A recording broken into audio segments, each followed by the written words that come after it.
Hello, hello, hello, everybody, and welcome back to another Tavern Talk at the Golden Feather Tavern. So, we are Vertic and GB, keepers of this fine establishment, and the Golden Feather Tavern is open to all travelers to come and share their thoughts on the inner workings of Vera over a nice tankard of ale, mead, hot chocolate, or any other delicious beverage of choice. So raise a glass, pull up a chair as we delve into tonight's discussions. And as I raise my chair back up. Water bottle. So yeah, today is the 27th of January, 2026. And we are on, what do you call it today? Mead session number 64. Community concerns before January development stream. The mead is progress. The mead is progress. If you know, you know. But what do we have on top today, GB? So we have a lot of topics from the community. So for those that aren't familiar with our Tavern Talk series, this is our once a week. We like to touch base with the community. We like to go over all of the different things that have been talked about between Discord, forums, Reddit, etc. So if you don't really delve into those things, this is a place to come and listen and hear what other people are talking about in those spaces.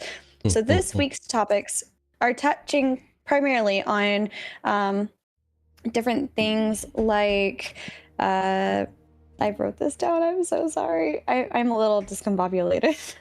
You can do it. I have faith in you. I'm glad one of us has faith in me. This week's topics, we're going to be talking about like griefing, duping, bugs, as well as player population and player frustrations within Ashes of Creation. And by these, I mean that there are some new situations that have come up, as well as like the handling of them, i.e. the banning list and things like that. So if these are topics that you're interested in chatting with us about, feel free to pop on into our chat and leave your thoughts as we go along. Or if you're a long-time hangout person with us, feel free to come on into our Discord, !Discord. Oops, that is not where to place that, because that is the Discord actual chat. There we go. Oopsie. And we have a live stream queue, so you can pop on in there. And again, we only preemptive that you'd like. You've been on with us before, you've been in our chats before off stream, just so we can make sure that someone coming in is not just going to potentially risk our Getting our channel shut tavern down. If you're a known entity, we don't want... just hang out with us a little bit, then you can pop in someday. Yeah, we don't want the tavern to close. We like it too much here. We do. We love having you guys here. So with that being said, we have a few a few patrons of the tavern, if you will, waiting to join us. So I'm going to go ahead and bring them in. We got Yokai, we've got Oracle, and we've got Mr. Noobtastic for this evening. And whoever else might join in. Yes, exactly. Can't risk losing the liquor license. Welcome in, friends. How are you? Ew. Doing great. Awesome. All right. That's Happy what I like to hear. Tuesday. I guess I want to start off with kind of a big bang one. Let's do it. So good squad. Yeah, I think so. Love to catch the. Aw, thank you. Your face is a Bergen. good squad. Speaking of which, I miss it, Bergen. I miss your face. Yeah, I think I saw him around. I see Coin sometimes. I'm like, hey, tell Brigand I say hi. But so one thing that I want to start off 2026 with is Intrepid is a Ashes of Creation. Is an MMORPG developer who, with Ashes of Creation, would like to be transparent with everybody, and so they have an open policy. And so we have a couple of things that I feel like kind of push at like both sides of these. So one is there such thing as being too open in a development? And the other is, hey, we need more transparency. So I feel like, at least for you, Vertec, those of you that have been around the community for a while, I feel like we've heard this kind of back and forth tug of war of like, it's not open enough, it's too open. But what are your guys' thoughts on the transparency and the communication, the openness of Intrepid? We were very, very open pre-2019. Pre-2019, Intrepid was open. We were getting like basically news all the time. Granted, there were downward slopes to where like it was just concept art, but they were a lot more open with like telling us, hey, this is what's going on. These are the people we got hired. They were doing shots into the studios and stuff like that. And then they kind of went back on that quite a bit, actually, for various reasons. And I do think there's such a thing as too open, because they got to the point that we're so open that they were actually they were getting sniped by other companies. That their employees were getting sniped by other companies. I didn't actually know that. But I would like to see a little bit more transparency from them and a little bit more talk. I think they've always been bad at patch notes and that kind of thing. Apocalypse, Alpha 0, Alpha 1. They've always been bad at patch notes. I would like to see a little bit better patch notes. How so? Like, what would be a good example of better patch notes in your opinion? Okay. Patch notes and roadmap wise kind of thing. We've all been begging them for a roadmap since the dawn of time. And we haven't even been asking for dates either. People have been giving them examples of, hey, More Online does it this way. Hey, Star Citizen does it this way. And they don't give dates. They just give you like a progress bar of, hey, this is what we're currently working on, and the progress of how this is going, kind of thing. This is our kind of like, they were.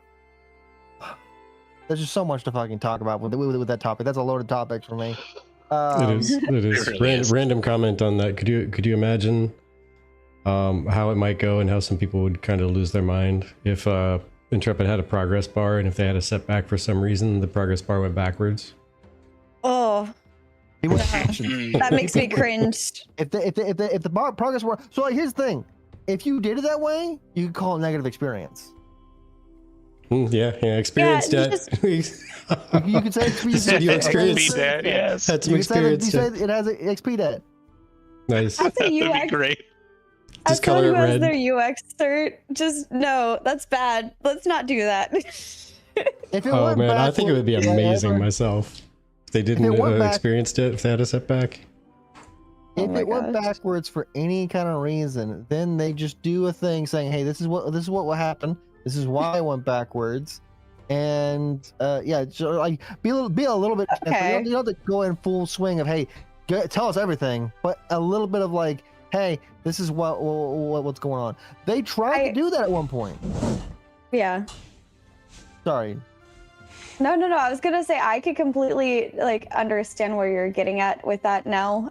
Like the red bar, I would agree with that. It kind of lends itself more to the like the branding of Ashes, because again, there's the XP debt bar and everything like that.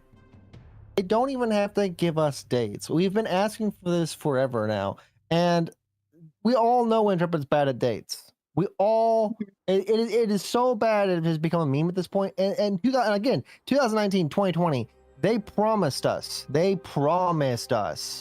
they would no longer give dates until we are 100% sure that we can make these dates. And we are still getting delays, and we are still not making dates. We're coming out with dates, then going back on them, and we are coming out with dates like months and months in advance.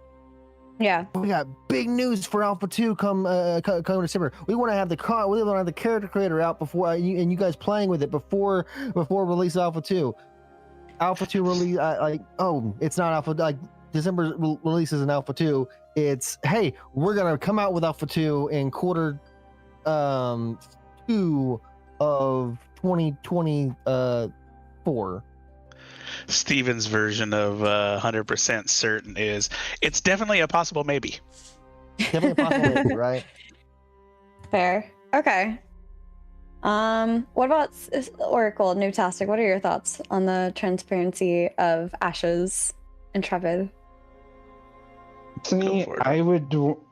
I would want to know, like, what are we currently testing?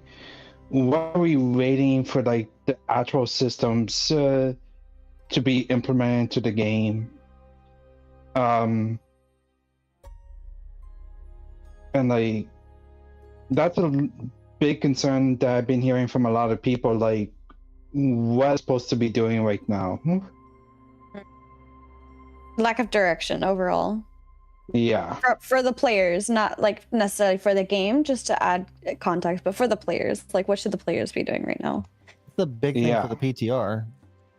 Yeah, I was gonna say it's they're almost there because when you talk about transparency, you're never gonna make everybody happy. It's always gonna be too much or too little for a group of people. So I don't even worry about that aspect of it. Yeah. But they have the foundation set even currently for what we're asking for right now, just from this last dev stream.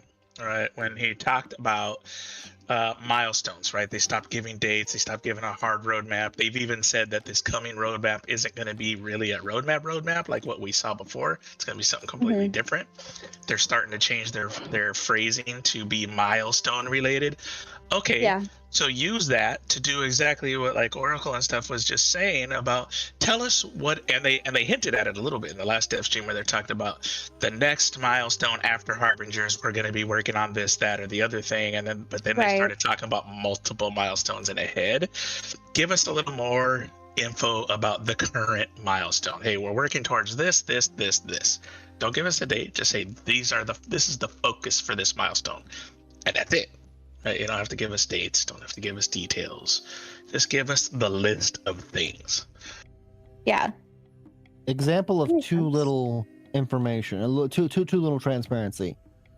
Yeah, The early it's right access. there. Early access is a great example of too little transparency. Nobody knew that they were planning on going into early access. Right, it was pretty short notice. It was extremely Yeah. short notice. No one knew it was going to happen. It was completely blindsided everyone in the community. Everyone thought it was too soon. I still think it was too soon.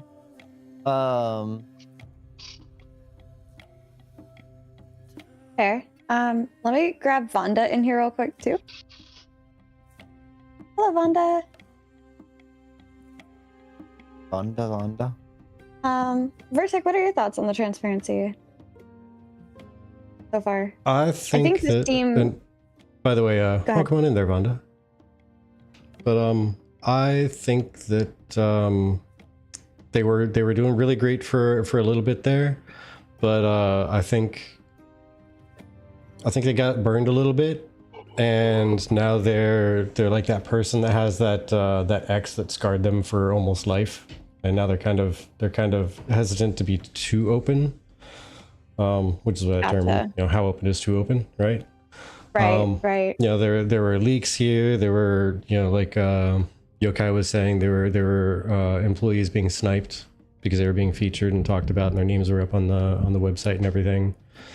And I think they're trying to find their way back to a middle ground, which I think is good. But yeah, just the dates without knowing for absolute sure, like. What's the rule called where you promise one date, but that date is actually a couple weeks after you tell the team that it's actually due, but that's even a couple weeks after you tell the team it's due. Yeah. So you actually have a couple weeks of catch up and polish and making sure it's working and retesting again, and then you got another couple weeks after that even. Yeah. And I think that's a big thing with project management. Yeah, sorry, I thought you were done. I think I heard your drink tinkling. My apologies. No worries. Who here remembers the developer letter? The developer. Well, that's even. Yeah. Oh That yeah, was yeah, back yeah. in the day. That's Back been in the a minute. day. It wasn't even like it was like 4 years ago, maybe. It was back in the day, quote unquote, but like it was, hey, we're gonna give you like developer letter is meant to be this thing that we're gonna put out saying, hey, this is what we worked, this is what we completed for the last quarter, and this is what our goals are. Our goals for the next quarter are, and Yeah. they managed to keep that for. The first two were on time. They did it on time, and then the next two were delayed, and everyone gave them shit for not keeping up with their time frames and stuff. And then after that, they dropped the letter entirely. Yeah. I like that because it wasn't like a promise. It was more like, this is what we would like to be done. Yeah, I agree. And I was going to say, first off, welcome in, Savo. Brigand and Savo have made a couple of really good points, but I also wanted to share this roadmap topic from Reddit, where WTE Inside Jokes is asking where the roadmap is, and saying that Intrepid had promised there would be a release of a roadmap in January of this year so that players could see the actual priorities of the company. And we're all, like, in terms of what the person's saying, they're all waiting for that, essentially. And Brigand makes a really good point. Pretty sure Steam users overwhelmed them with the CS, the misunderstanding going into it, and for the new players, and then the holidays taking the comms out, their transparency is slowed nearly to a halt. It's easy to understand frustrations of the community, and hopefully they'll get back into their groove soon. And I think that is one thing that I've heard from the community across the waves, like not just TGS, like little purview, but like across the community. I've heard it rippled that they kind of wish Intrepid would have either waited to put out the Steam until after the holidays, or done it a little bit previously to ensure that the immediate need for communication and whatever problems arise with releasing this was available for the last month. And I do agree. I feel like the time between their December live stream and this one in January, it just feels so long. It feels like it's multiple months. I remember going from phase 1 to phase 2 last year. People were like, it's been months and Intrepid hasn't said anything. I was like, friends, it's been 2 weeks. Like, not to be mean, it had literally been at that point 2 weeks from when they had released, I think, phase 2 to when we were talking, and it just it wasn't really that long. It just feels like that long, because they're on break and it's quiet, etc. But we have not Savo, but Vasmar saying, for the first time, I'm afraid that the game won't make it to launch, and the next live stream will be a do or break for me. To be real, it's almost 2 years in alpha. What new stuff have they added? 250 devs are doing what? And the reality is there's a lot to Ash's creation, in my opinion. There's so much to it that they have these systems that they have to work on. And it's not just 250 devs doing whatever we're seeing. There's other aspects. There's the website. So, like, I'm a web developer. So I would technically be a developer on a team, but I'm focused purely on front end. I'm focused purely on website things or working on tools for the front end people. So in that regard, there's like different teams working on different things, but I do hear your point. I'm just telling you what Intrepid has said previously. Also, Savo says that banned list was a big W in the bucket, including guild names too. Haven't seen a game do that in a while. So... I want to make a clarification for one of the things the person said earlier. Yeah. Just a little thing. The game has not been in alpha for 2 years. I want to be very clear on it. It's been a little bit over a year.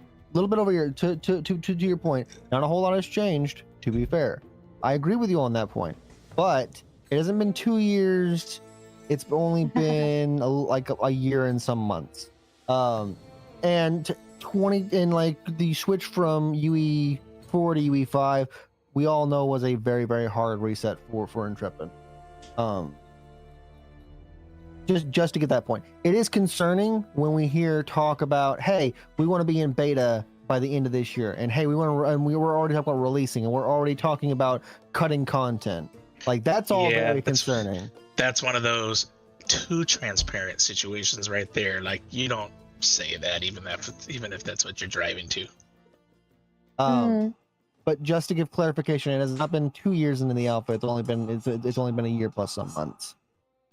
Yeah, deep pockets. Yeah. But I I think mean, they've been yeah, go ahead. I think they've been a victim to their own success in a way, because when you start seeing so much success on their part, and then all of a sudden they have like these little ruts where they have trouble with their systems, which happens in every single game, and then all of a sudden your high expectations that have been so high are obviously shattered, and then you kind of feel let down, even though they're really not just being human and having trouble. Yeah. Yeah, I mean, Steven did say, during his kind of an EA speech kind of thing that he knew that this was going to be a major test for them with this big influx, and it was really going to push their capabilities to handle the live service and all that stuff. And the fact of the matter is, it's been kicking their ass, and they knew it might, and he's expecting them to rise to the challenge. And we're just hoping they get there soon. To their credit, I do think the early access has done fairly well. It has done really well comparatively to what I thought. I thought Steam reviews mean like 30% or lower.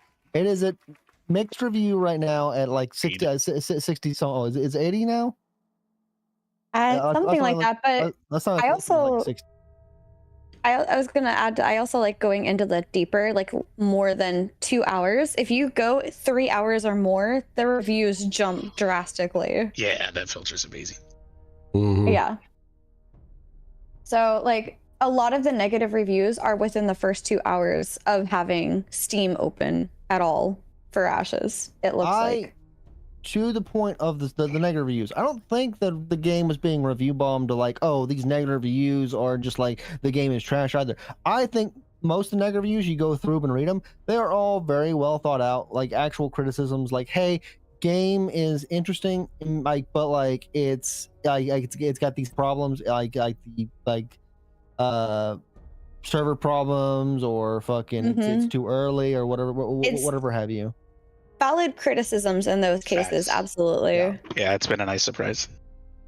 But to your point, you and also like Bergen says, 14K players still playing consistently too.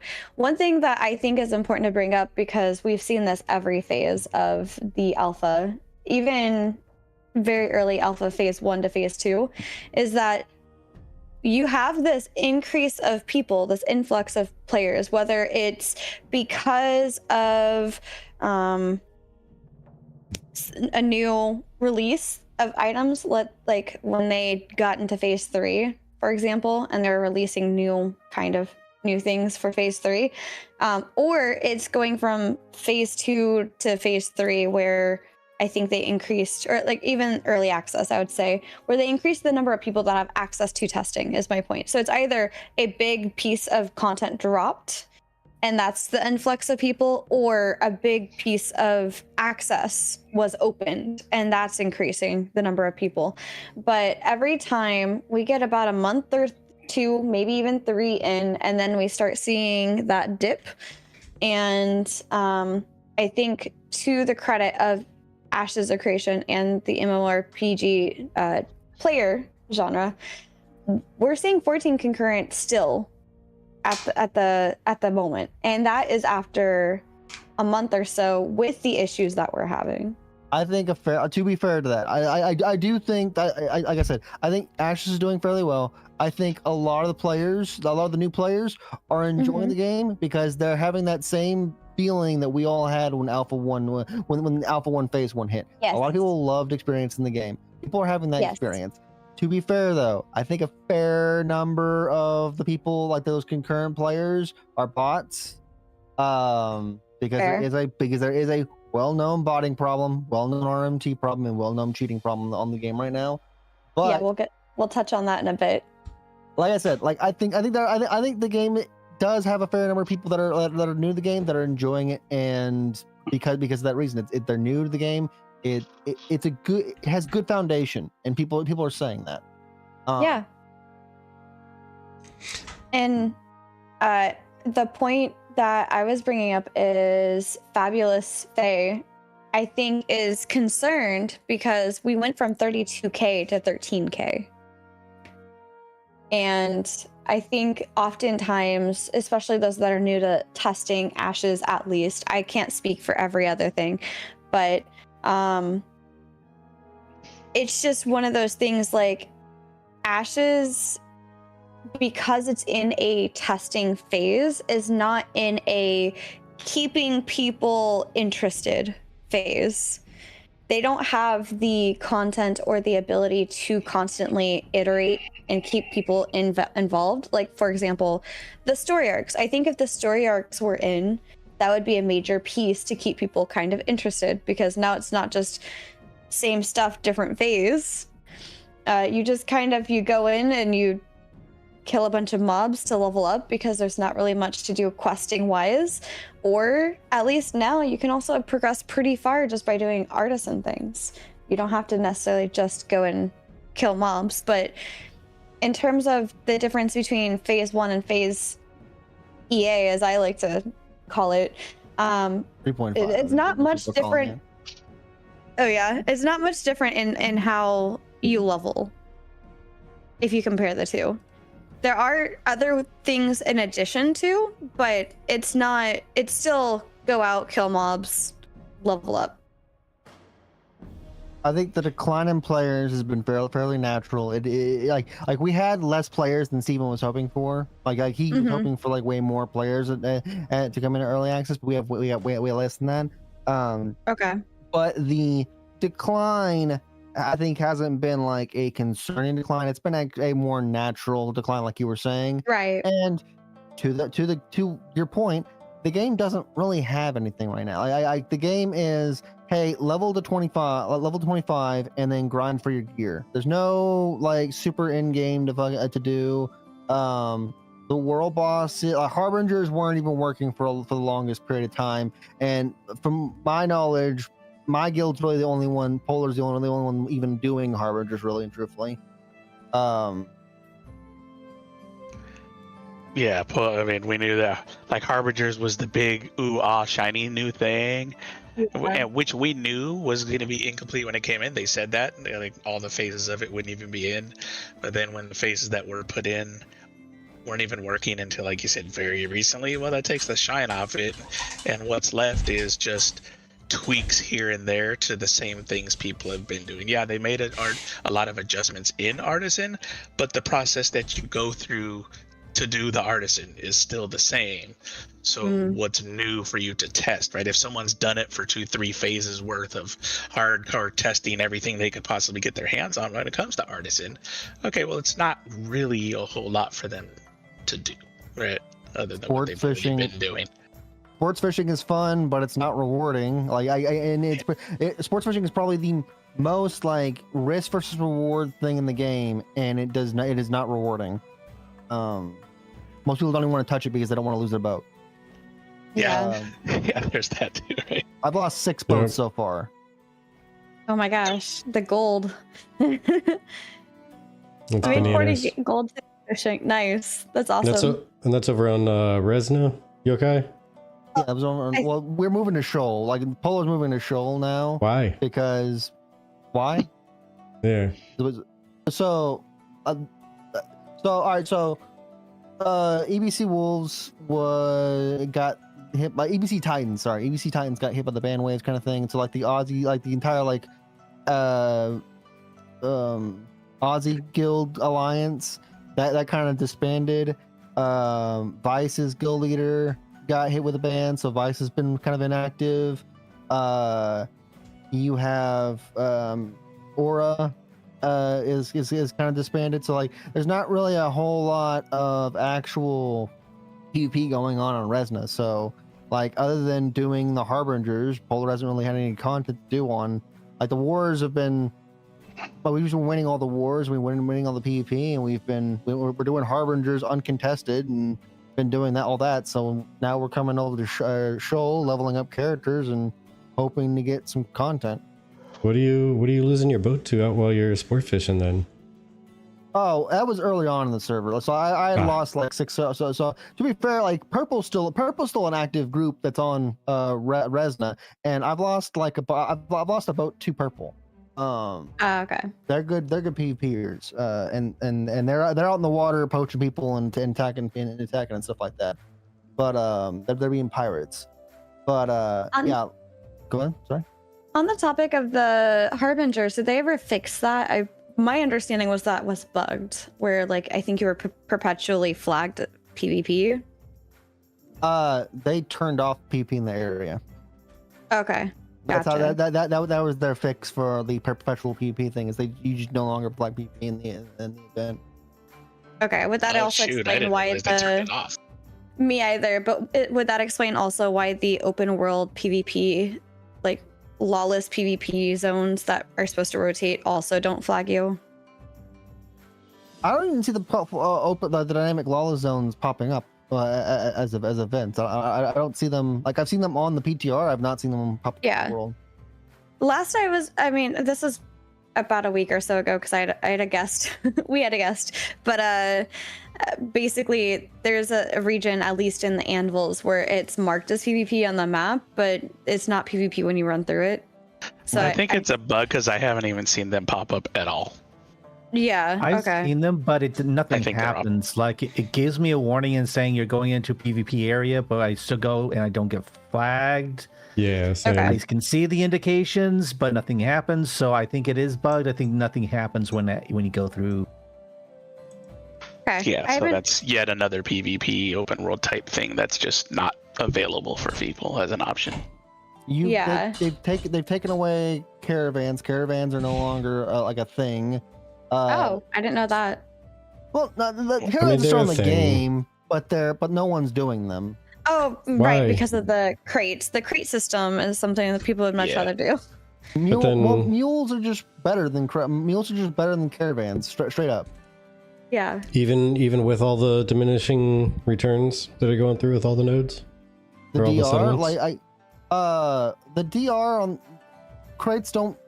Caravans don't add anything to the DR. If the crates at the DR. Well, no, that's what I mean though. Like the mules are still better even with the DR for all the mules, because somebody was talking about taking a legendary crate most of the way across the map and getting I think they said like 11 gold out of it. Legendary crate. Yeah, if people are just like, here's the thing too. Let that sink in for a moment.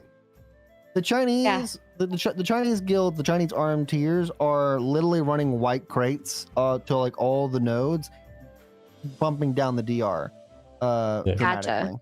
You see, honestly, all you guys got to do to get more content is just start running caravans.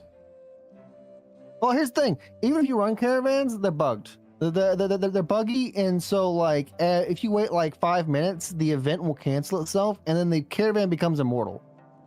Interesting. It's been messed up.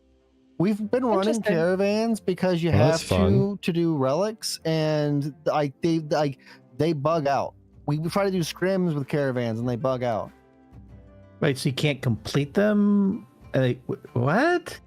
So you'll spawn a caravan. You'll spawn a caravan, and the event will pop up like normal, and you'll hit attacker defender kind of thing. You'll be able to hit attacker defender, but you wait like 5, 10, 15 minutes, and the event will just cancel itself, and nobody can flag back up. No one can flag back up on the event, and the caravan is essentially immortal. Even mobs can't kill the caravan. Interesting. That's wild. So you just go in there without being touched, basically.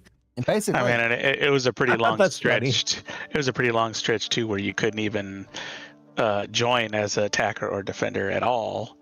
And that was a bug they've fixed that, but that was there for a while. So yeah, I remember bumping into that fans one. have been bad.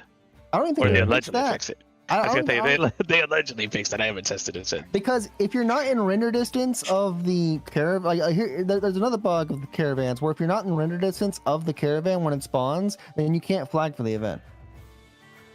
Interesting.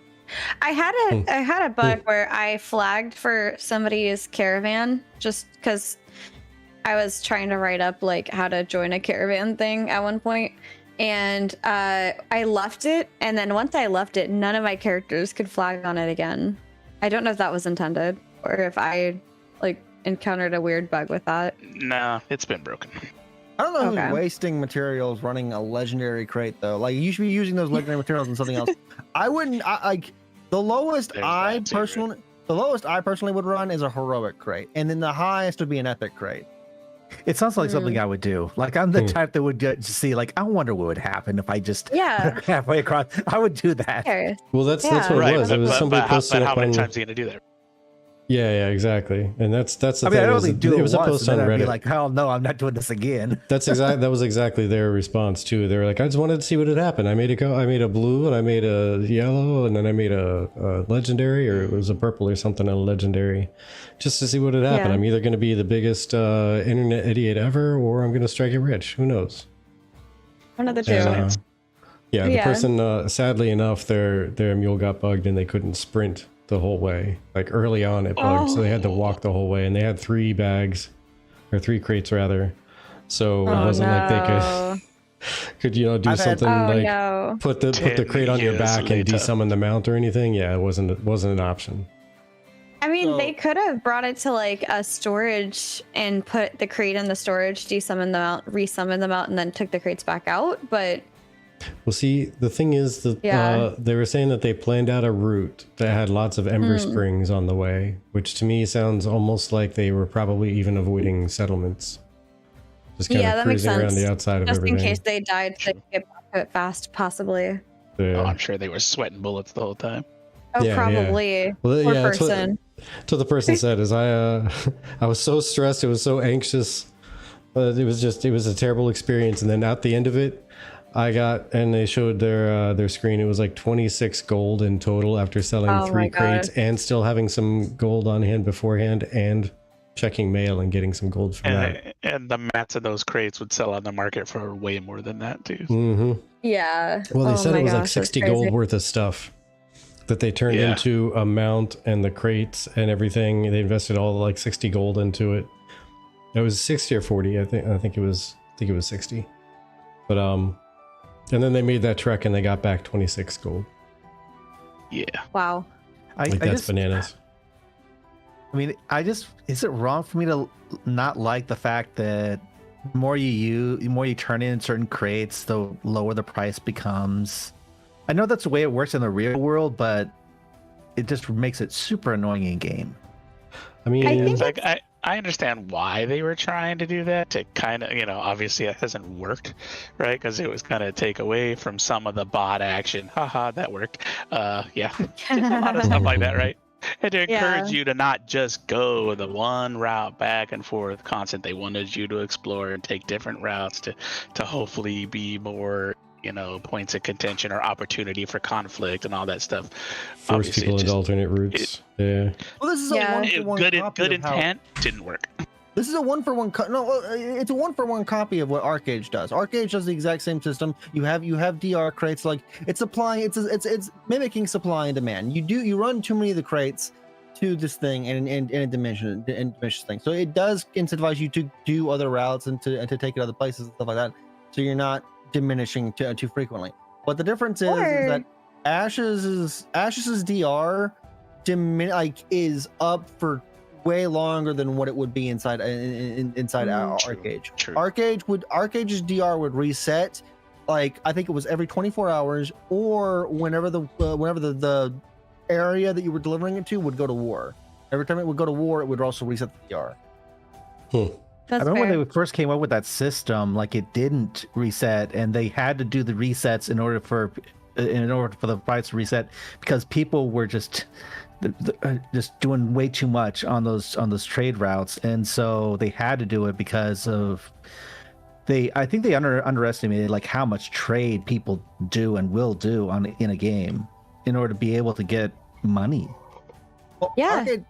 Arcade also has labor. So like in Arcade, you would be calculating how much silver your labor to silver ratio as well. And Ashes clearly doesn't have that. Ashes, you can just make money as long as you're online. You're just snowballing money. You're just snowballing money. Well, I mean, now I can, now that they've reduced the repair fees for tanks anyway. Yeah. Well, That used to be That's where all kind my of- glint went to. true. Yeah, poor Vertec was like alms for the tank. Alms for the tank. But one thing I wanted to bring up, just kind of under the bug exploit vein, there was a new kind of grief exploit thing that was found recently where people would leave already cracked open crates nearby the processing tables or the crafting tables. So when people went to interact with the table, they would accidentally interact with the crate instead, and it would flag them for PvP. So people are using that Yep. against the bots. That is one way people Yeah. are combating bots right now, because they will leave a cracked open crate. So the bots will path to a stone or something like that, but it'll interact with the crate along its path, and people will force flag the bots and then kill the bots. It's a whole like thing that people are like going up arms against the bots and stuff like that, taking it into their own hands, since the Intrepids taking their time to deal with it themselves. But to what you're saying, Chibri, I don't know if you've seen on Reddit, but Steven made a post commenting on that, like one of the changes they're thinking about doing for crates into like, if you drop a crate and somebody outside of your party or guild picks up the crate, that they are flag PvP. I think that's gonna be super griefable. Griefable how? Imagine somebody drops a crate, because like the interaction key is F for both the NPCs and the crates. Imagine somebody drops a crate right next to the auction house merchant, the trade merchant, or next to the storage. You're interacting with it. You accidentally pick up the crate, and then the guards all fucking kill you, or you're flagged for PvP. Other people can kill you. That's And what Sarge you're saying, just that's said the already same happening. thing. Yeah, that's but I'm saying that's already happening at the crafting table already. Like, I don't care if somebody leaves or the auction house, right? Like, I don't care if you leave it by some nodes in the middle of nowhere and then wait for a bot to path to it and then you get flagged. Fine, if that's how you're gonna grab bots, it is what it is. Like leaving it next to the same area where you're trying to interact with the crafting table, like that is currently what is happening. That is a current problem. However, one simple solution could be change the interact key from the one that is the same one as with the NPC, make it a different interact. Like if instead of F, make it G, and then you have G to get on your mount or G to pick up the crate, kind of thing. I think there's a bunch of it's a big pain in the butt, but I don't know a better solution outside of like don't let you be able to interact with the crate the same way that you'd interact with an NPC by default. Yeah. It's tricky. But it's tricky. this is also the problem with it like having a numerous amount of different interacts intended, and on top of that, numerous things that you can interact with in a certain sphere. I think that's part of the reason why they introduced the highlight for the tables, which I wasn't really a fan of. But if I'm making sure I'm highlighting a table and not a crate, then I know for sure I'm not clicking on the crate on accident or what have you. I don't think it needs to be a thing that we should have to worry about, but with the type of game that Ashes of Creation is, it's currently a thing we have to figure out. Yeah, I worry about newer players that are walking around just kind of like, let me check out this table. Oh, dead. Yeah, I feel bad for those people, especially. To TB's point, it's the same thing as the exploiting guild wars to gain mats that happened in phase 2. Yeah, exactly. To that point, that was more like, so we had that in alpha, we had that in phase 1, and Intrepid kept that. Like, people even commented, that was the feedback, that hey, this is something you made it extremely gamifiable. It's not an exploit, it's just an extremely gamifiable system, and people just gamified it in phase 2. Like, that's just what happened. I think they're two separate things, but yeah. Yeah, I think they're related, but separate. Yeah. Yeah, I'm the type that would just go up to some random object, be like, "Hey, that looks interesting," and I'm dead a second later. Mhm. Yeah, exactly. I mean, there was also a moment where like somebody in our guild was just dying randomly with no reason. Like they weren't getting flagged or anything. They're just randomly, like the guard would just murder them, and I'm like, what is happening? Oh man, Random the best bugs, gotta though. love it. The best though was the cosmetic that was killing Fridge. Oh my gosh, I Oh, felt that so was bad. I guess like at one point one of our guildies interacted with one of the bugged out summoner minotaurs, and since that point, like every time he put armor on, and especially when he put his cosmetics on, his health would start going negative. And I tried everything I could to heal him, and then he died, and we were like, well, maybe that'll reset you. Nope, started going negative again. Couldn't even get the armor off. Had to like try to figure out some way to get it off at all. Permadot. It was, I felt so bad. There were so many of us trying to help heal him so he wouldn't die. It was like a 15 or 20 second death without a heal going. Yeah. Even random citizens started. Oh yeah. Yep. Yeah. That's Absolutely. a fairly common bug with tank currently, because like we've experienced it to where like a lot of our like even like way past it, we think it's a bug with Aegis. Like maybe he cast Aegis on somebody and like he's just taking the damage, because a lot of our tanks will just start like randomly start taking damage from somewhere, and we have like absolutely no idea where it's coming from, and we think it's a bug that has something to do with like how Aegis works. Okay. He did happen to be a tank, so that does line up with your experience.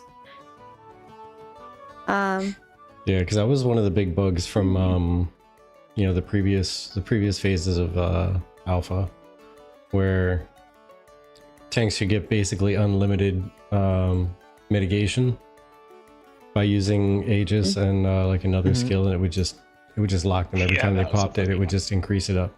And I was always so clueless. Like, how are you guys getting like 98% mitigation? What am I doing wrong? Because that's what a tank should feel like. And that's what it looks like a tank should feel like. Just by watching their health drop versus mine. But then I found out it was a bug, and it was associated with Aegis, which I never used as a main tank. I never used Aegis because I'm supposed to stay alive to keep the group alive. Why do I want to soak their damage? No, they need to get out of the fire. I need to face tank this damage. So I never used it. There's a similar bug right now with Divine Flare, to where if like when you cast Divine Flare on somebody, the buff that it gives the magic magic defense will not go away. The buff will be permanently on you. Wow. Interesting. Crazy. I'm gonna have to test that and put my own bug report in. But some of these I was bringing up with the crates and things like that because I think it was Vonda that mentioned something about like trading and things like that. EXE Matt on the forums was feeling a little bit frustrated by the current marketplace that we have, where you just go to an NPC and you look for the thing. They would like to see something more like what Lineage 2 is. And to preface, this is an intention down the road of at least an economic node, if not just within the settlement's point of interest. But they want to see people be able to sit on the ground and set up like a shop to buy or sell items that they could walk up to and interact with instead of just going up to the NPC. And I believe that is intended on being a thing that you can purchase within an economic settlement to do anywhere within the zone influence. All the bars just sitting there busking down the street. Player stalls are a thing that are supposed to be able to do inside every node. That was actually a goal. That's been a thing since 2018 when we went to 2017 when Kickstarter. Player stalls are supposed to be a thing where you can just set up your stall and like sell your goods or like sell your services as an artisan. But yeah, the economic node difference was that it was going to allow them to do it like anywhere in the world kind of thing. So you can like set out right outside the dungeon and stuff. Yes. The economic difference was that you were going to have, instead of auction houses like inside the node, you were going to have like auction houses within that auction ZOI. house. Yeah, ZOI-wide auction house. Yeah, that was the difference for economic node. I thought it was if you were a citizen of an economic node, settlement, you could be able to set up outside of like a dungeon versus just within a specific zone. And that might be don't- another one. Maybe that was Yeah. like the tier 5 perk or something. Mm. Yeah, it could- I just want to be able Max to level. set up shop and not have to pay taxes. Tax evasion. Trade chat. Tax Trade chat. I make use of the Set trade up my chat like all the shop. time, and it's annoying. Yeah. I'm like, I wish I could just set up my shop, take a look at all my stuff, okay? Yeah, just So look the for my Vera right was- off your savings. mats as a business expense. Send the Vera revenue service after you. The The VRS, VRS is coming chasing for you him. down. And another note, Nico on the Reddit forum that he put together saying, if I knew the market in other cities, moving huge amounts of material via caravan would happen a lot more, creating more friction. Meaning that because it's not easy for the player to look at Miraleth when they're in, let's say, Mhm. Kaltorum, they wouldn't know that the pricing in Miraleth was better than in Kaltorum. Therefore, they wouldn't know to possibly grab a caravan full of their materials, truck it all the way out to Miraleth, and sell it there for a better price. And they would like to see something that allows them, like a statistics window, possibly, where they could see like the official market being tracked, and they would be able to know, or be incentivized rather, to move a lot of material across the world instead of just moving it and hoping it sells in this other location. Like What are your Cyrodiil thoughts on that? Elder Scrolls Online has Yeah, a I was gonna say, third-party so- website that like Cyrodiil Trading Network, I think it's called, and Yeah. that basically does exactly what you're describing. ESO has something. ESO shops are set up just like Ashes of Creations, where each one's an individual shop, but that third-party website basically takes the information from all the shops and puts it in one place, so you can. Hey, I'm looking for this piece of gear. I know it's in this spot. I just go over there, buy it, or I go over there and sell it, kind of thing. It makes it a lot easier and user-friendly for all people. I don't know. I don't. That one's an iffy thing. I think there's a lot of things wrong with the market and economy right now that Oh, yeah. I would like to see changed. I think that's easily bypassed by just having friends in certain regions. Like you could have them check for you, and like What? Being social in an MMO? How strange. People, Yeah, you but that's gross. crazy. That'd be crazy unless you're both online and both intending to do like market manipulation or market. I don't even know, like taking advantage of market pricing. I think Arcade My has something brain like just that, where it's went like a like, oh, where it's go like a third-party system where you could go ahead and take a look at like what was the best in trade, where you can go and to get the best values. It worked both ways. Like you had the people going and doing their trade in those areas, but then everybody that wanted to go ahead and pirate them were also going in the same areas. And so there was a bit of like risk in there. Like, yes, I'm gonna get more value here, but am I gonna get my cargo stolen? You don't even Yeah. have to be social about it. You can literally just set up, like, if you're someone that's doing like, hey, I'm the economic person, you set up ults at all the fucking marketplaces, and then you have it to where like, hey, I know all the market prices and where everything is. Yeah, but if you're the econ person and you're using, what do we have right now? 6 slots, 5 slots? That means you can cover Oh. a couple different settlements, and then you have one character that can do quote unquote the econ stuff. So you're basically you're forced to focus only on the marketplace and buying and selling on the marketplace, because you only have 2 grandmasterable skills and everything else is practically going to be useless. I think our Ashes is in a very like bad place when it comes to alts. Like Arcade had the same thing. You like everyone called it alt age.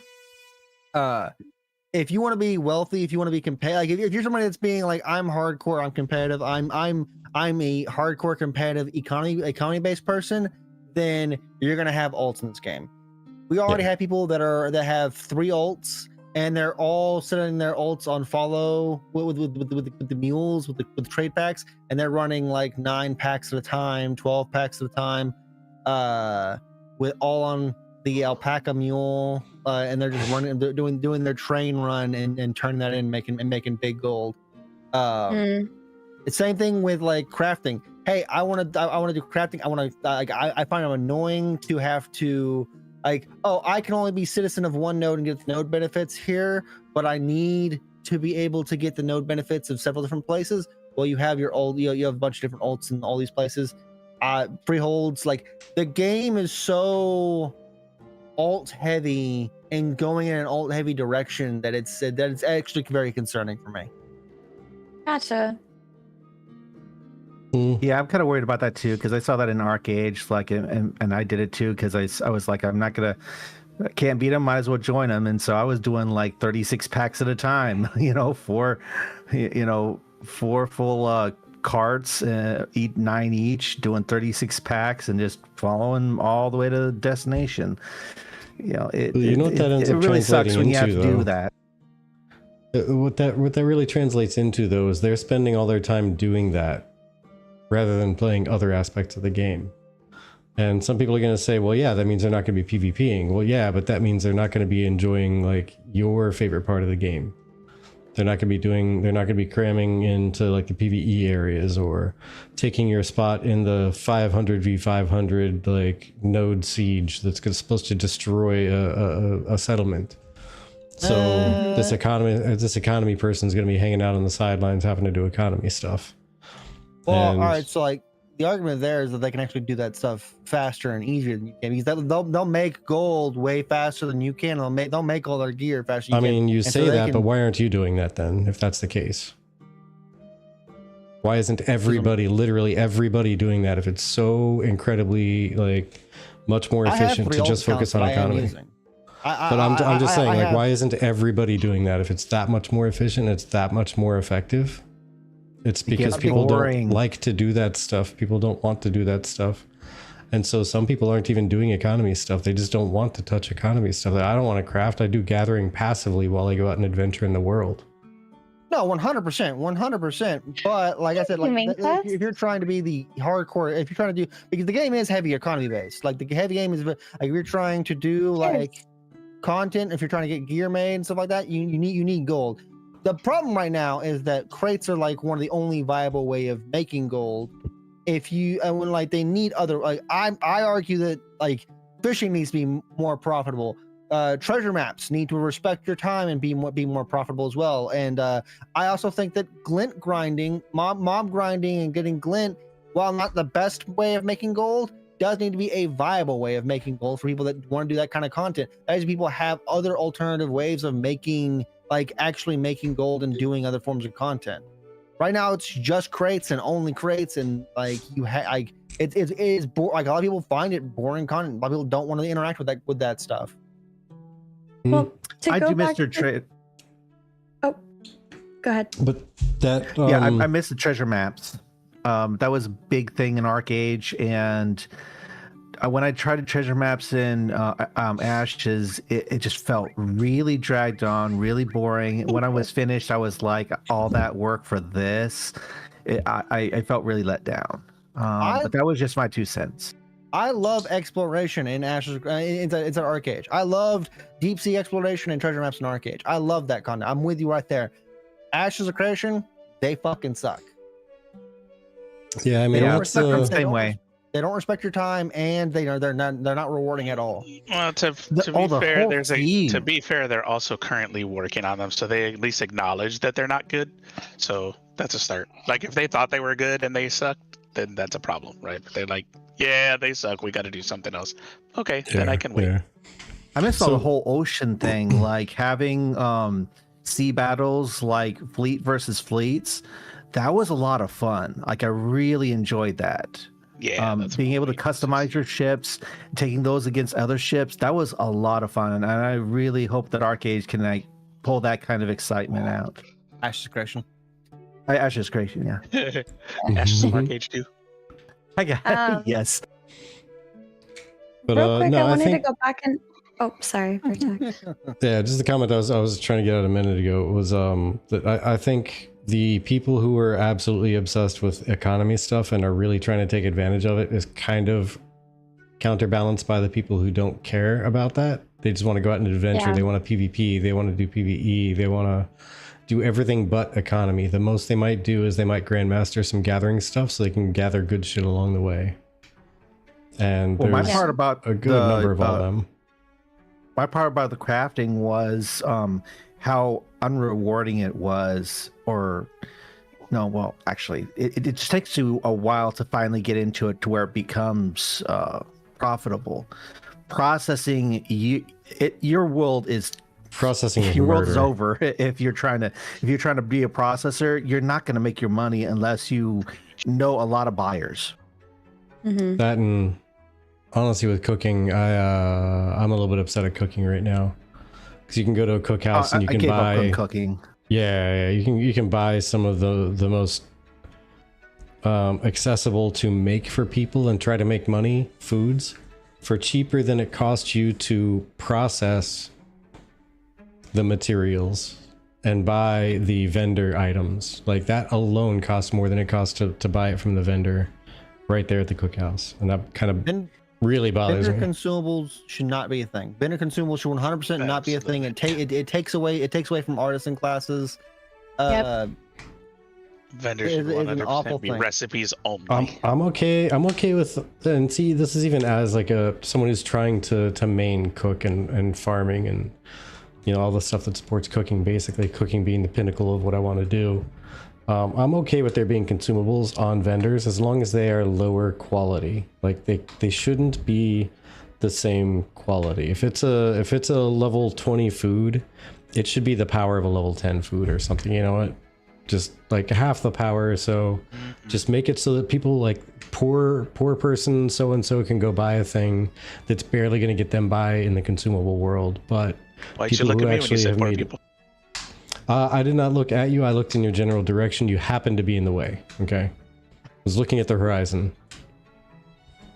No, I do kind of think that they should just be out of the game, and that way when person starts cooking, they can make more money, and the person that needs it can pay up the money to get those better items, and it makes it more rewarding for all the players. I think that's the ideal, because it really sucks crafting right now, because there's so many there's so much crafting that you just do not feel appreciated, and especially when you cannot sell to the vendors for any kind of worthy price. Yeah. But I was gonna just say earlier that, like, one thing that Sangjay said on our YouTube is that with the way the trading works, alt accounts are almost needed at the moment. And I'd even go a step further and say we're also having that struggle with things like accessing just storage and things like that. I mean, sometimes you just need another character to be able to hold stuff, and one frustration that people are having with Ashes is not being able to trade between alts, for example, at least easily. And another frustration to go along with that is the lack of, sorry, I got distracted by Twitch. The lack of mail system properly working, and I don't even know what the end result is. I'm going to be honest, I've lost sight of what the end point of the mail system is, outside of I buy something and I get money, or like the money gets sent to me through the mail system at this point. So I'm not really entirely sure the intent behind the mail system. I'm pretty sure it's not going to be able to like mail somebody an item. I'd like that to be the case, though, because if my guildie is in a whole other settlement, I'd like to be able to just mail them the item they are paying me for, and then them send me money. I don't know. That'd be kind of cool. But I also understand that there are certain systems in place to try and prevent as much of RMTing or things like that as possible. I think Steven was talking about that. He because he wanted the world to feel as big as it is. He didn't want like people to just transfer items from one part of the world to the other, because that would diminish, the feeling of actually transporting goods. And I kind of I agree with what he was saying, because that was a big problem on Arc Age. Like, you worked really hard to get something, but then somebody could just go ahead and buy it off the auction house, even though you had to go travel somewhere to pick it up. It's like, people should, work just as hard for it. Yeah, the world should like feel like it is as big as it looks. And then caravans could also be a thing because of that, like between settlements and stuff. I get that point, but on the other side of that, I can ship somebody something out here in Florida to like Alaska. Granted, I mean, there's a payoff of like how big of something I want to ship before it's like, yeah, that's too expensive, I'm not shipping that. I'll literally take it with me to Alaska. That might be cheaper at this point. Yeah. But being able to ship something like one item would be nice. Like maybe up to X amount of items can be sent via mail. And then I don't know if they have a different way of doing that. I mean, otherwise you'd literally have to have like 1,000 mail sent plus whatever cost of mail for the courier for that in order to send items across. But I just think that for very specific scenarios, being able to send somebody something who's off in a different area, it would just be convenient for both. And it goes back to the age-old conversation of how realistic is too realistic for a game where that reality part is getting in the way of the fun part. The fun part. I like the rule of fun. Does this add or subtract the fun? Yeah. Yeah. I mean, honestly, how about something of a middle ground? What if, because you're talking about shipping materials to your other characters are like a shield or like a piece of armor to another guildie in another area. Because I think so the item part. Okay. Because you mentioned like like a crafted item only kind of thing would be cool. Yeah. Well, like a small delivery fee for that. Yeah, like the settlements that are economy based that have like, you can set up shops more places. Well, you could have like, I think the scientific one was having the travel boosts where you could go ahead and make travel faster. And I think you could use that in the same way. You could transport items better if you had like a scientific node. Like it could be like one of your perks instead of giving it to everybody. Interesting selectable perk. Yeah, that's kind of Yeah. Like, how would you feel? And this is literally just an open question because I haven't thought about this outside of the past 12 seconds. But if you could take materials and ship them to another settlement for like a third of the average market value at that moment. That way it kind of would cut into actual like profits, like reasonable profits. But so it would kind of kill the reason for transporting it that far, but it would still be not prohibitive enough to not like send it because you don't want to run for 45 minutes. Import tax. Yeah, import tax, exactly. Import tax, putting tariffs in the game. Let's go. Absolutely. Well, all right. So like, I think it's really the only way you could do it, right? To make mailing like the convenience that we're talking about right now, but like still make it balanced with the game.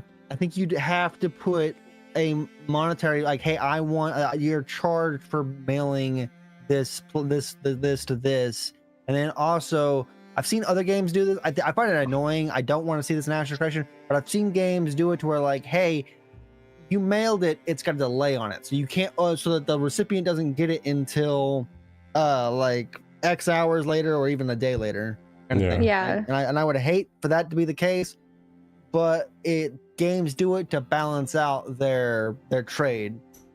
Oh yeah, Carcage did it with the trade packs. And it's super annoying. You had to wait like a day in order to get the really expensive ones in, so you couldn't just instantly get money. It was actually a good thing on their part to do that. It really stopped a lot of bots. It was all trade packs. I guess they eventually made it to all trade packs because like if you when you turn in a trade pack, you didn't get the reward of Gilda resources or gold, whatever you turn that trade pack in for. You didn't get that instantly. You got it the next day. You got it 24 hours after turning in the trade pack.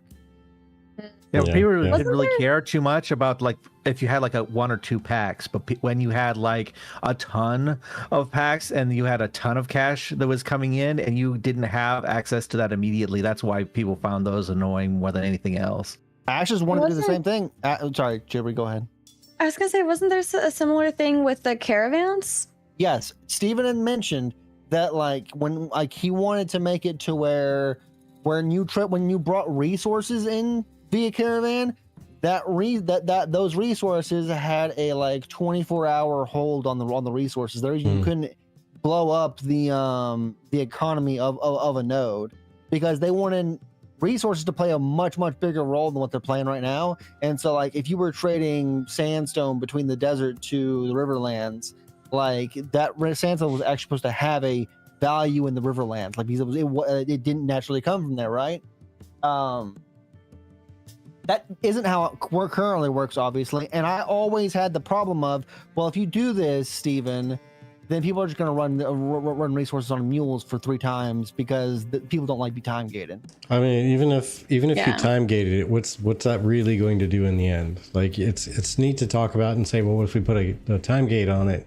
But what's that do? It just means instead of blowing it up today, you blow it up tomorrow. Yeah.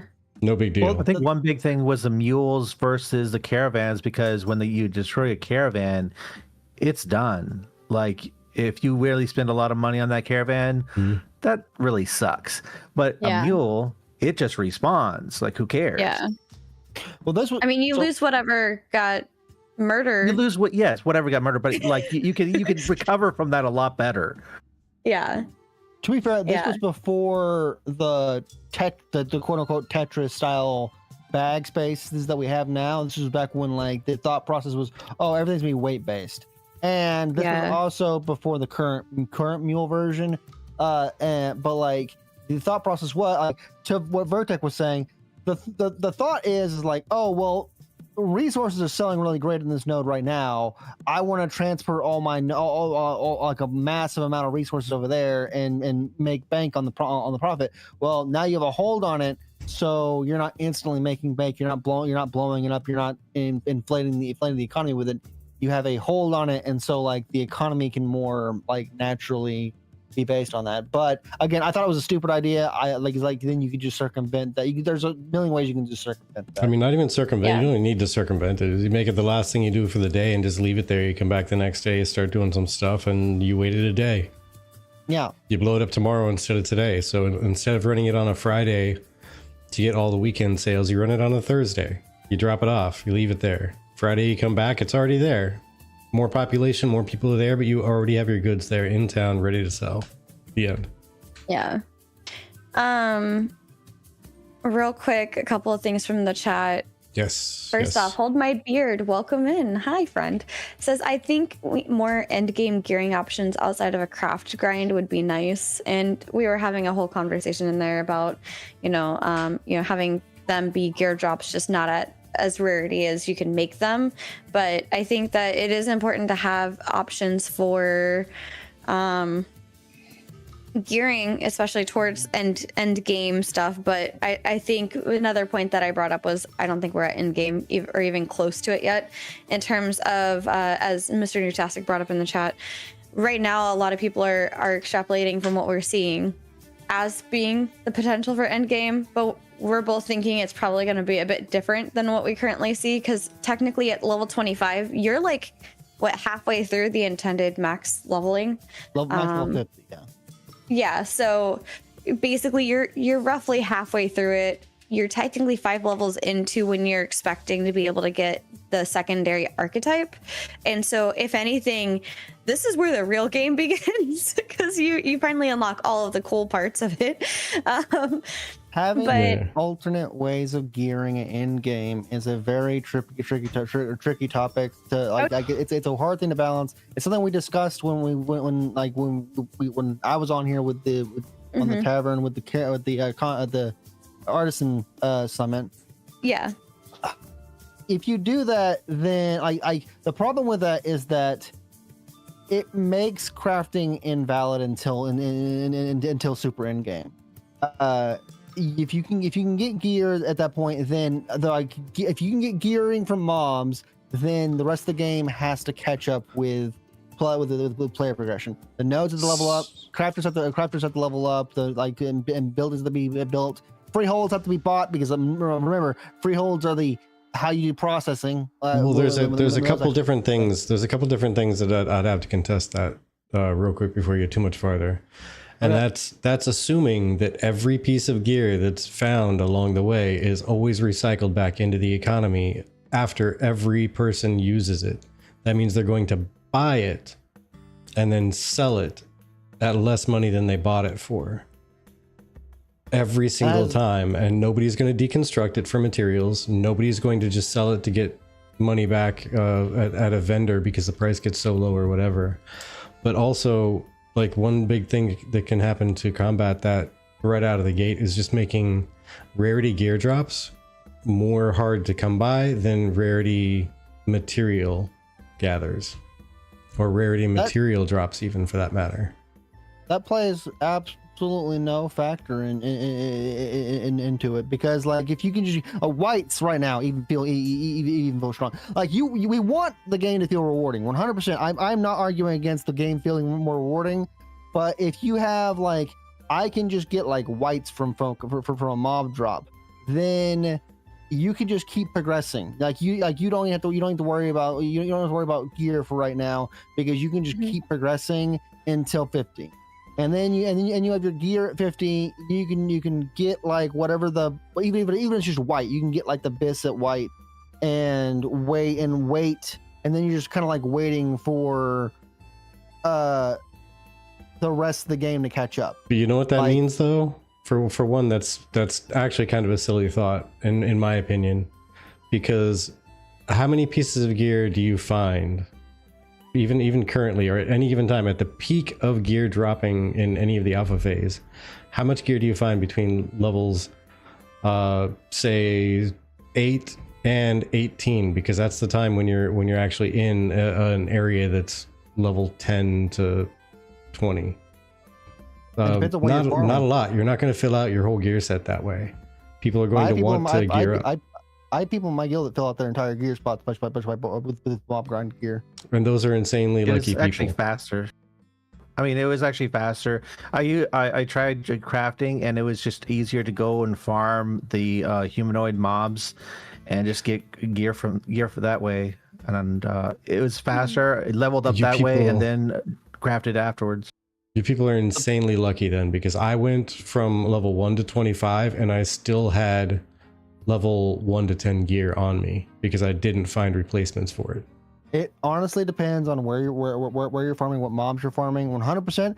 It was worse this time around. It was also worse because everyone would go to, like, last phase, the phase 3. Everyone would go to Steel Bloom or Carfin and farm out entire sets of blues and yellow and heroic of the Steel Bloom sets.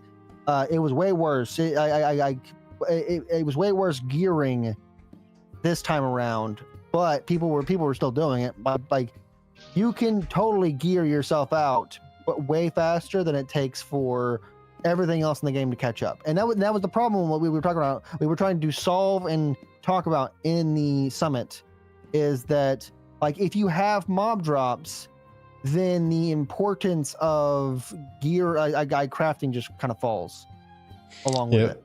Yeah, but that's the thing that I was saying. If you make rarity much harder to get to when it comes to gear drops versus material drops, you could along the way be crafting, blues, purples, even, for that matter, a lot easier than finding even greens or blues. And that's if again, assuming that you're intending and designing the system around this, be able to craft, blues and like heroics and even an epic easier than it would be to find a blue equipment drop. Again, I think that would be great. You don't need the high rarity. All you need is a white. Like a white, and you feel like you're, like, if you're leveling and you get a white of the same level as you feel super strong. You feel like you already feel that power increase. And do you know why? It's because the way that they do their gear setup is weird. Its entire like Real it's quick. 10 level blocks instead of like 2 or 3. But the problem with like the problem with what you're describing, and how I think you're describing it, is that if we do that, then we're back to then we're back to phase 1 and phase 2, where level 10 gear becomes the best, and the rarity is super important, and enchanting is super important. Like people were enchanting like their level 10 gear because that was just miles above what like the next 2 tiers, like the tier. But the next 2 tiers of gear were. Yeah, really quick, like, Chibi has remember- something she wanted to say real quick here. Sorry. Go ahead. Oh, good. So Sanjay, real quick, I just want to bring the chat into this because they're the ones that brought up the conversation in the first place. Sanjay was saying for the gear drops, what if they removed set bonuses in them or gimped them compared to what the crafters can make somehow? Which, I mean, one suggestion has been let the commons drop, let the crafters make the better quality rarity stuff. And then Hold My Beard, who brought up this topic in the first place, says, yeah, that's true. I just feel like someone myself who is forced to just craft grind to get my gear made me want to give up early on at first. I pushed through, of course, just nearly pushed me away from the game. Do you guys think making the crafting journey less punishing would be a better option? Like the sheer cost of having to just hit process on my mats can be a pain, not to mention the cost of crafting some gear. And that is the thing that even as an artisan main, I'm struggling with. Like I am happy doing tailoring for people, and the sheer cost of tailoring and then also the sheer cost of processing the mats for the tailoring are just so intense in my opinion, especially at Journeyman. So make 2 arguments here. I always argue every time this topic comes up. I argue for 2 different ways. Doesn't mean I'm right, but I argue 2 different ways. Number 1, make it to where we're back to all we always was with dynamic world, and the world's progression makes it to where, I hate using this word, but forces the player not to outlevel the world. I'm not leveling past 10 because the world hasn't progressed that far, and so the artisan buildings and the nodes, all that levels up, and that opens up my next tier of progression. And so the world levels up and the player levels up along with it. I think that makes it to where you have a more natural catch-up mechanic for people, and makes it to where like crafting stays extremely relevant. It makes it to where people are doing like that content that's at that level and stuff like that. And then the other argument is a more like, I don't know if people have played PoE or PoE 2, to where you do have that like white gear, yellow gear. Like you still have that gear dropping, but it's dropping at like certain stat ranges, and you can then use resources and gold to gamble and create. Like still focusing on the crafting, and you're creating better versions of that gear. I think if you had something like that, it would still create that. It would be a rework. It'd be a rework on how the crafting system works, but you'd still have a very player-driven market and very crafting first. And you still have the drop rewarding for players that want drops. But see, think about this in the long run, right? So the actual long run. Like nobody experiences great success in the game until they hit like the Elder game, right? Like that's when you're having like the great fun. You're going out, you're fighting the hardest stuff. You've reached the pinnacle. You've done this and that. Why should it not be the same for crafting? Why should it not? Like you struggle, you put in your time, you put in the effort, you make these gear sets that people who have alts that you say are required for the game, right? So they make these alts that they now have money to buy gear with that's higher than just a random white that they find while they're adventuring around. And now they really feel powerful, and now they're speeding up their game. And then they get to the max level as they're crafting, and now they are ultra rich because they're making legendaries, whereas whites are the only things that are dropping in the Elder game, and greens and maybe a blue now and then. But if they get the materials, they can make legendary, and they're selling it for 20 times the cost of the dropped whites and greens and blues. I am thinking about it's like so in game we're looking at level 50. Level 50 is max of the game. I fully think that if like a guild like Polar would be level 50 within the first week of the game. The larger like Zerg based guilds would be level 50. They'd be in white gear. They they'd probably be smacking down like other guilds and stuff like that. But like, let's say like we have level 50 people, then literally the rest of the game has to catch up to the level to player progression. You know, to progress, people at the level like it's not even just like, hey, I'm leveling my crafting. You also have to wait for the nodes to progress, mayors to be elected, then you have to wait for the buildings to be made. You have to get to level 50 because remember, freeholds are tied behind. You have to be level 50 to even buy a freehold. And for processing, yeah. For processing and building all that stuff. Crafting is so far behind just player progression. Like the rest of the game is so far behind player progression that. And it just costs way more that you are punished as a crafter if people have other means of getting these things. That's why like NPC vendors selling the whites and stuff like that, mobs dropping gear, that makes it to where your only relevance is at the super end game. No, it's not. That's a false lie, as one movie said, because if the settlement level is tied to what opens up in the area, because predicated events, predicated POIs, etc. What level 50 zone or POI have you seen so far? None, because they aren't intending level 50 POI to be open by level 25s that are hitting, tier 3 and 4 settlements, because it's going to be coming later when the higher tier settlements open up. And once they get it all balanced to that, you can't get a level 50 drop if a level 50 raid is not open. And that's going to require the top tier settlements to be available, which means that freeholds will be available already and probably have maxed out their stuff by then. So processing is already ahead of the curve and ready to go for when crafters get there. I kind of see what he was talking about though a bit, but if you're talking about like when the game does get to the end game and you do have level 50s, you do have like their archetypes and all that stuff is completed. At what point, when a new player starts, when a player starts a character at that point, are they going to find the progression, the same going all the way up to 50, or are they going to be really struggling at those early levels because of crafting? They won't be able to craft their own stuff. They'll be relying on the max level players in order to be able to set up the whole economy first.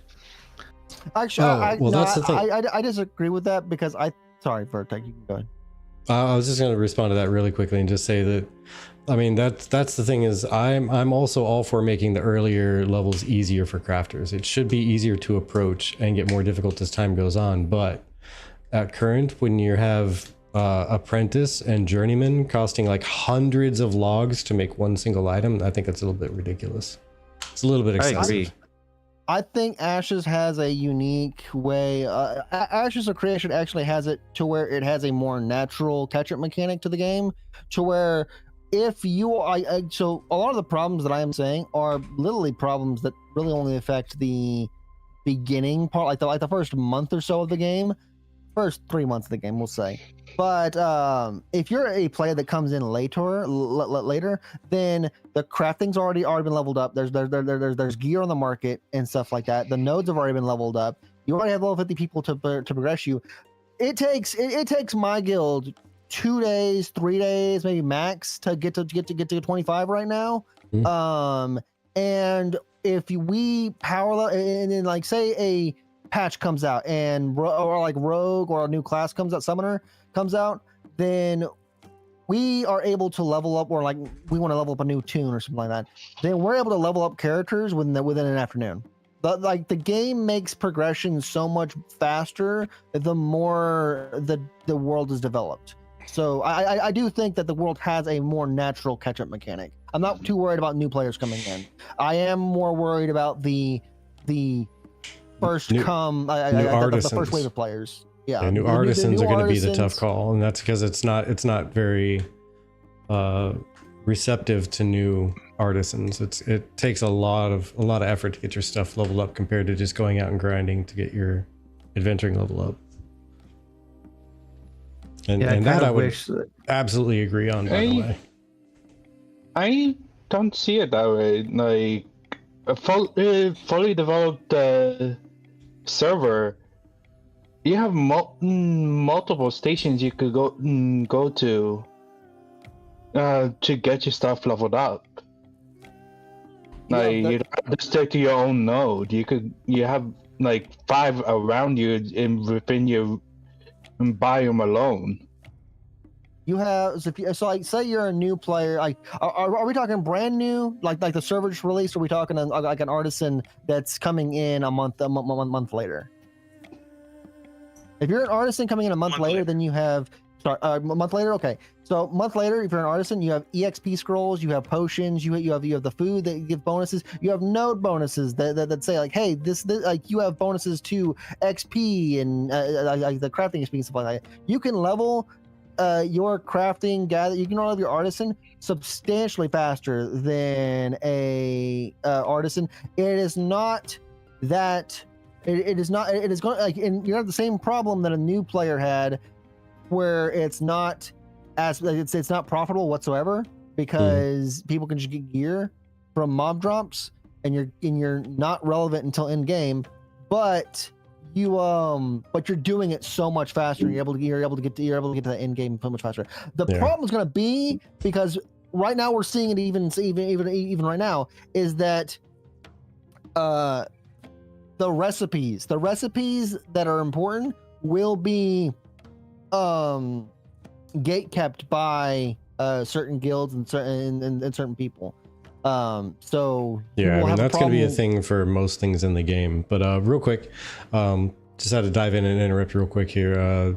Chibi does have to take off. She's got to get herself to sleep for works and stuffs in the morning.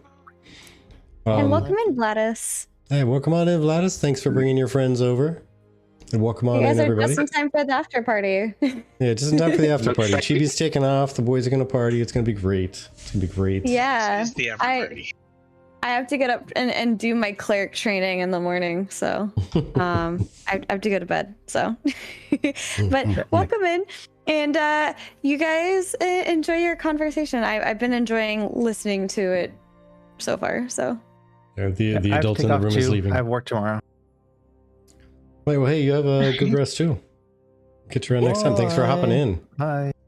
Yeah, thank you. We are now unsupervised. Haha. Totally unsupervised. This is gonna be great. Let's see. That's not a good thing. Me and Vertek already have daggers to each other's throats. Right. We're unsupervised. Erwin, put that down. Oh, hey, help. All right, let me do something real quick here to change this thing so that I have Mr. Noob in here. I'll turn that one off, not that one, that one off. There we go. All right, now we're looking good. Kinda. There it is. Okay. But yeah, I don't know. I think making stuff a little bit more accessible for crafters is going to go a long way, at least early on. I mean, make it difficult like towards the end game and all, because again, they're going to make gobs of gold at the end game for sure.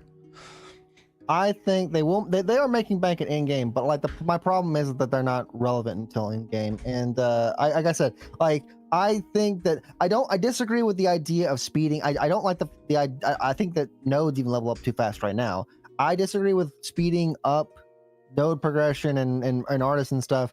I more so am in favor of slowing down the player progression, making it to where like I said, I make an argument of, hey, make it to where player progression is tied to the node progression, like the story arcs and stuff like that.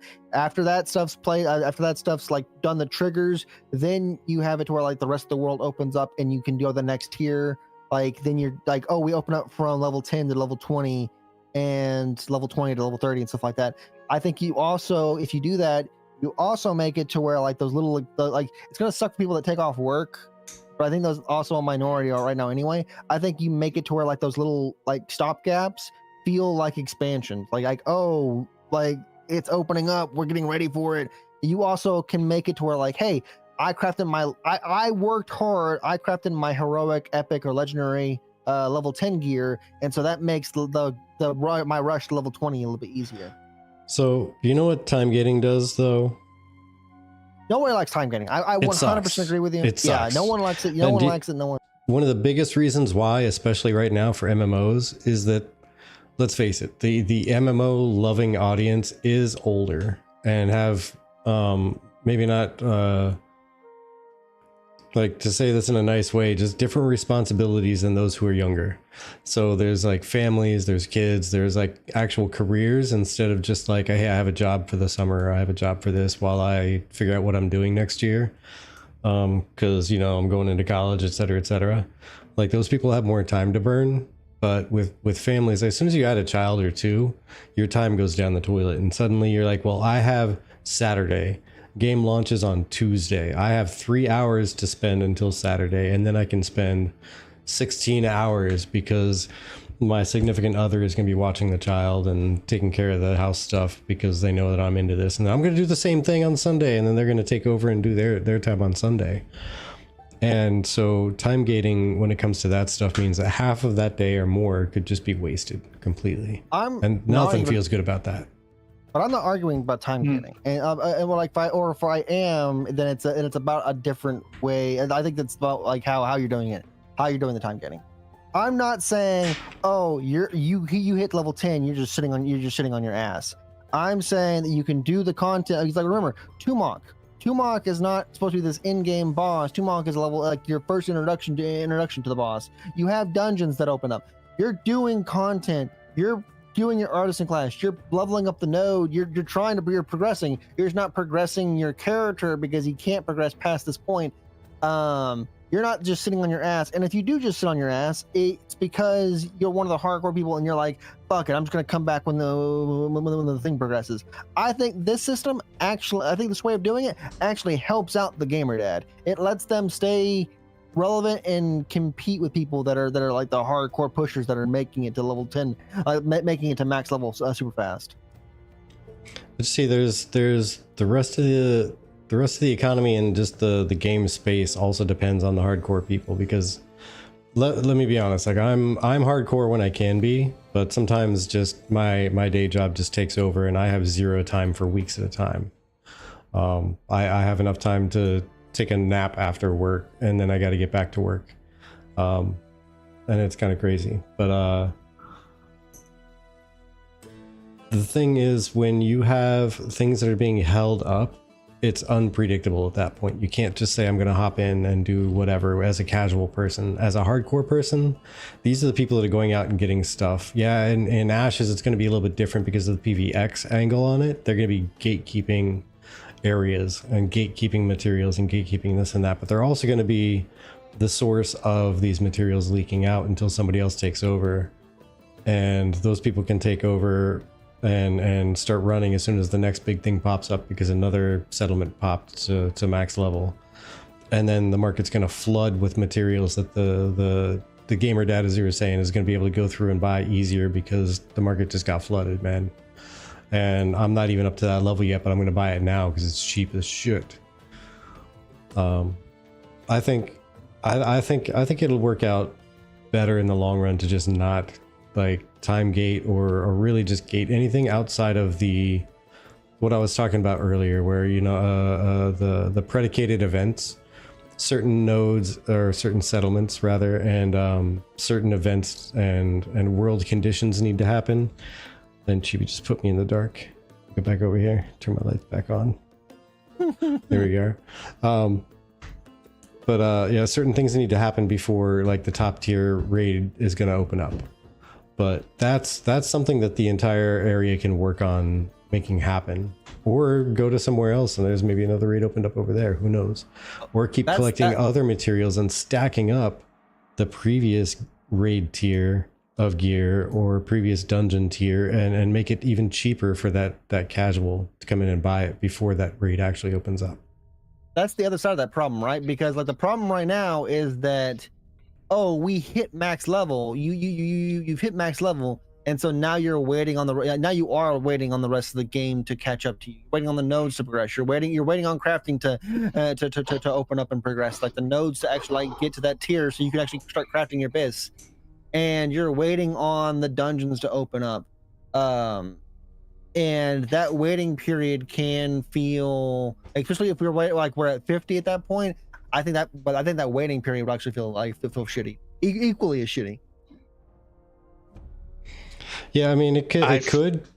Oh, sorry. Go ahead. I've bogarted the mic for a good minute.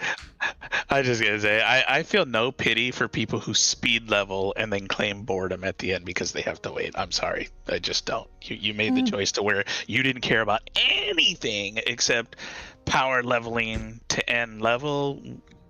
Okay, then yeah, you're gonna have to wait on some stuff to catch up. Oh well, you chose that.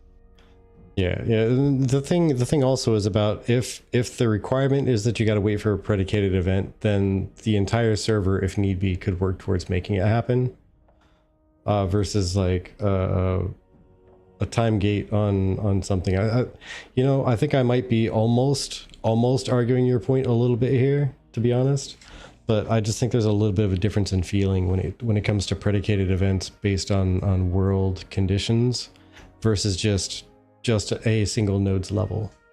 I'm not talking. No, I'm talking about. I am talking about world conditions. I'm talking about world conditions. Hey, the node has leveled up and the world has progressed, and there's dungeons opened up. The story arc has happened. The other predicates are there that have made it to where, like, hey, now like the level cap. Now the world has progressed further. The player can now progress further. To what Dreamer? Sorry, go ahead.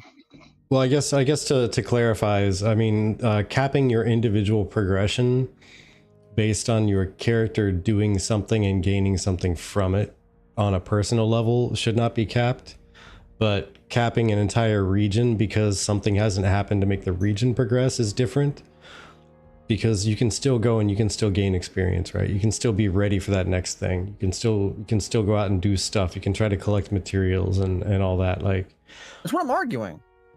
Well, you're saying level cap, like cap the person's level so they can't level just because a settlement hasn't leveled, but that person should still be able to progress themselves by going through and fighting, bears till the end of days, and they could be 10 levels ahead of the rest of the server.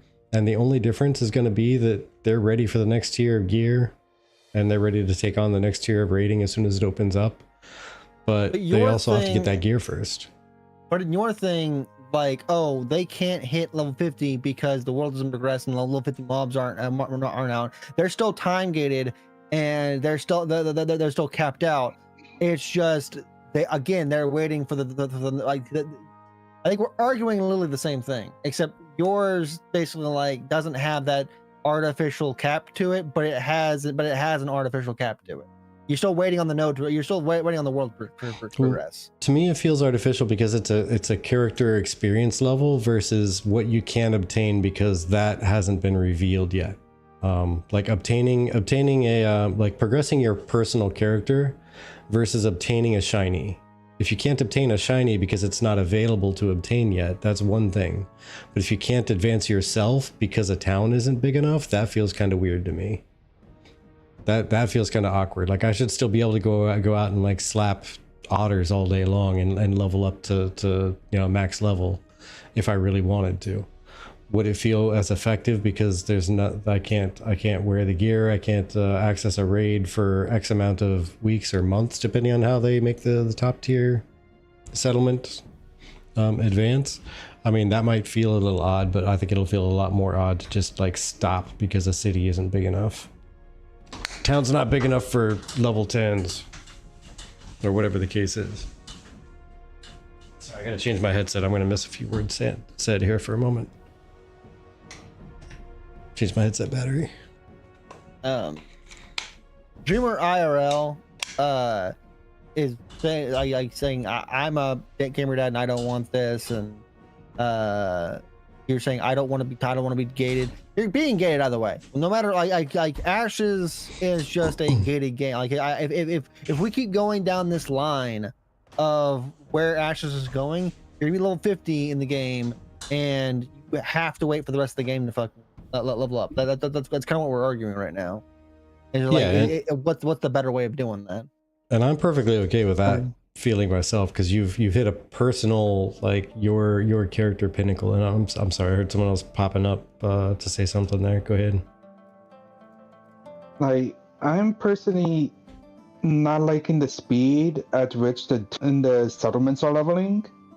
Like, we're getting to town before even a single building or even the mayor has been elected. Yeah. But yeah, it's one of those things. Like, I think something not existing in the world feels like a comfortable gate to me because it's not available in the world, because certain things haven't happened to make it able to be obtained, versus no, you can't get better at what you're trying to do. You can't get stronger. No. Why? Oh, because we haven't gotten a big enough town over here. We don't have big enough walls.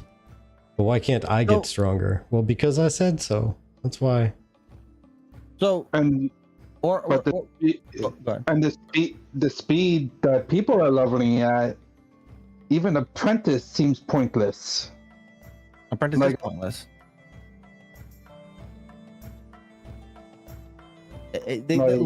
Literally the only time that like the game is like the only time crafting is relevant is at journeyman. Like I in game. Yeah. So then, yeah, and the fun thing is though is that there's got to be some kind of a balance, because if only say a third of the people are actually interested in being artisans, or let's just say half the people. Let's say half the people are interested in being artisans. That means 100% of the population is slave to 50% of the population. If you can't do anything without crafting. If you literally can't do anything in the game without crafting, because you can only get so far and then you stop because you're going to get your face kicked in by the first thing you try to fight of your appropriate level. So there has to be a way to progress without being a slave to crafters doing crafting. Or else, like, what are you going to do to make money? Like, right now you're not still really like going to fight really strong stuff. Right now, to make money, you're just waiting for nodes to pop. You should be waiting for nodes to pop to run caravans, but you'd be stockpiling resources to run your caravans, and you DR everything before everybody else. That's currently how it fucking works. Well, yeah, and that's a problem, because as if someone wants to, be a primary artisan, doesn't mean they want to only do artisan, but if they want that to be a big part of their game play, and it costs like what it does now to do it, they're not even going to be able to start until after that thing progresses to where they can start running crates and caravans or whatever, and now they're already so far behind. And it's a very bad design as it currently set up, because then they have to take even more time. Oh yeah, okay, you stockpiled all these mats, and you're broke, so you can't actually afford to do the processing that is now available to you. So now you got to spend all this time to do nothing but run caravans to make a bunch of money, just so you can turn around and later on, now I can start leveling my artisan, right? It's bad. Yeah, what Gamer Dad IRL just said, like, fishing is a like, not you can AFK fish and sell like your heroics, your rares and ups and stuff like that. Like, you can sell fish on the market to be people buy it for their packs and stuff like that. That'll net you a little bit of gold. Like, nothing is beating out packs right now. Like, AFK sports fishing, you're losing money if you're doing the good lures, and you're only really making money if you're fishing for tuna, which is boring as fuck, and still isn't as profitable as the packs. You can play the market and sell things to other players 100%. That's still very viable. Farming glint is not a viable way to make money. It's a way to make money, but it's not a viable way of making money. You're not making money to like get your gear sets by farming glint, stuff like that. You can farm out like steel bloom or carfin or something like that, and get the emblems and the recipes, and then sell that stuff on the market. That's a viable way of making money. Oh, but see, that's currently endgame. Yeah, see, that's what we're talking about. Is currently the early game and mid game is still currently way too irrelevant. Is basically my issue. You're leveling. You are leveling. You are either leveling your artisan class or you are leveling your player class. Like, there's no thing like you are doing nothing until nodes level up, and then you're running crates. Like you can ignore your player level for a while because like there's nothing really to do in game right now, and you can focus on econ. You can get the materials for like crates to be run, and you can run citizen crates to get your rep up in a town. So you can get the tickets and you can get the legendary certs, and then you can run all the crates you want. You can also stockpile on a bunch of resources. But you are basically like everything is revolving around crates right now. Crates. I mean, and honestly, mm-hmm. if you were to look at all of the time invested into running a crate, I would almost be willing to try to race somebody if I just go farm glint and they go to try to run like blue, yellow, purple, gold, whatever crates, because I know that the crate runs that I've done so far, which admittedly have not been many, don't get me wrong, they've been commons and uncommons, and I think I ran a blue. I legitimately, with all the time it took to gather those resources and get all the scripts together and buy the mount and make the run, I would have made more money grinding glint. And I know this because I did a glint grind and I made more money for that exact same amount of time. Now that being said, yeah, plus I get experience for all that too. Yeah, right? XP too. But Yep, and gear drop. now that being said, I haven't run above like a blue, so I don't know. Maybe it gets better, but again, based on a Reddit post with I mean, not like proper full tilt receipts, but some receipts at least showing like what they had at the end of everything and telling the experience. I mean, even running a legendary isn't worth it. You've even said a legendary isn't worth it. So there's like a golden zone. Like if you run heroic or purples, it's suddenly amazing gold. I don't believe it, to be honest. I would have to see it. I'm not calling you, I'm not saying it's false, that you're wrong. I'm just saying that I won't personally believe it until I see it. Because I know that last phase, well, not last phase, the phase before last, phase 2, I had my caravans destroyed so many times that I lost money with even all of them that I completed. No matter how far I ran them, I lost money in the long run. So I stopped running any kind of caravans and I just did glint grinding.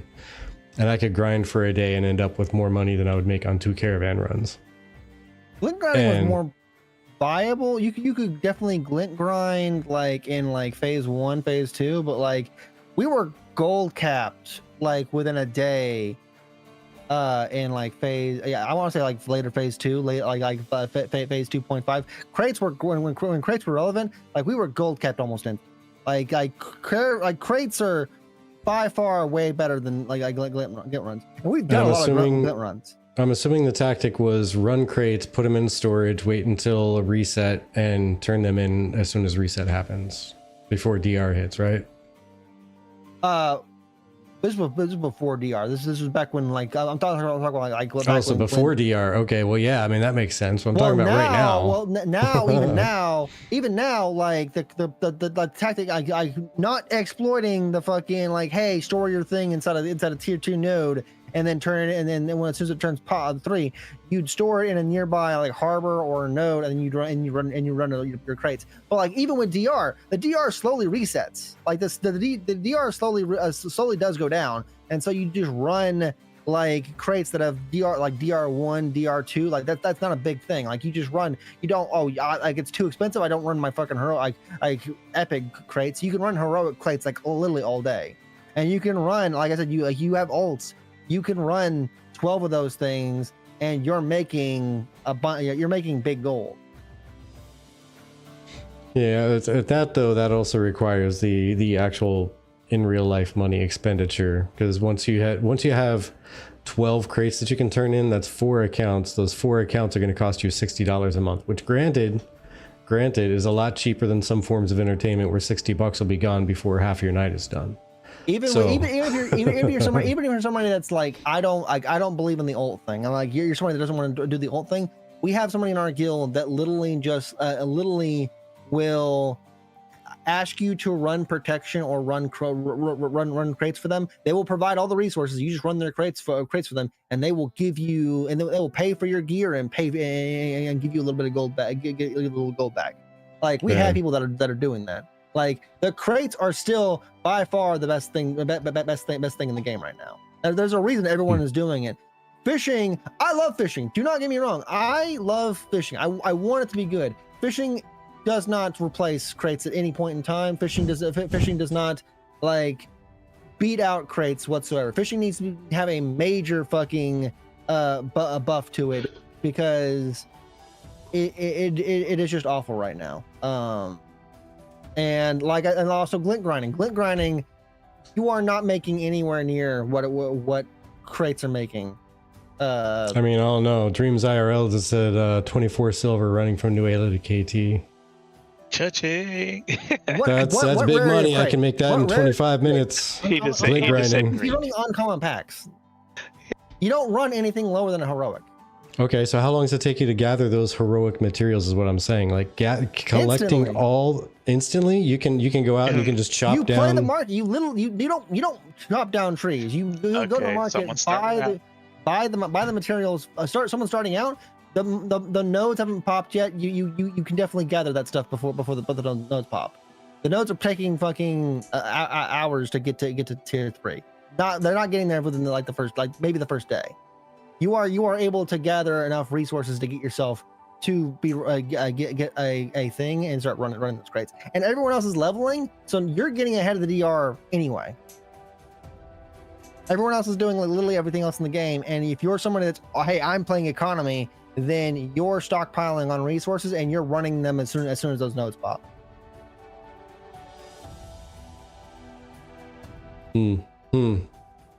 No, it's not 2 gold after cost. Yeah, and that's the thing though. Is like, how long did it take you to make that run for that 2 gold or 3 gold?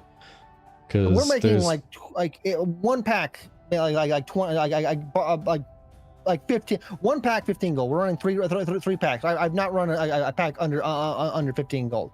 And you're running those. You're running three at a time with the Moonstrider Mule and stuff like that. You can rerun 2 with the Day Strider, and you're running that. I think maybe Resna has far less DR or far less people running crates than you're Shoal not getting does. 15 for Because you're not getting 15 gold on any that. crate on Shoal, any crate anywhere. You're not getting 15 gold. Guaranteed. Guaranteed. You're not at all. No way. You could take a legendary crate from KT all the way down to Athenar and you will not get 15 gold. It's all going to depend on which way I pay attention to the DR on the individual nodes. You're going to have to store it in Athenar and wait for it to turn, which means you're just killing time at that point, and maybe you'll get it, maybe you won't. But I haven't seen anything hit anywhere near something like that. Again, I haven't paid as close attention because I looked at the crates and what it was worth, and I was like, it's not worth it to me. I'll just grind glint if I want money. I will and have made more money grinding glint than running common, uncommon, and rare. If the node is like a newly popped node, like I say it's like Athenar from KT to Athenar, and that is like Athenar just popped. You're not getting 15 gold. You're getting close to 30 gold for 1 pack. If that's a freshly popped node, 0 DR. I'm talking after it's DR'd quite a bit, or you're running a close you're running a closer thing. I'm talking 15, maybe 10. You're not running a fucking gold for 5. You're not running yourself into the negative. I mean, I almost want to log on now and just take a look at what a crate price would be from KT to Athenar to run like a heroic. It'll probably be 6.5 gold. 8 gold.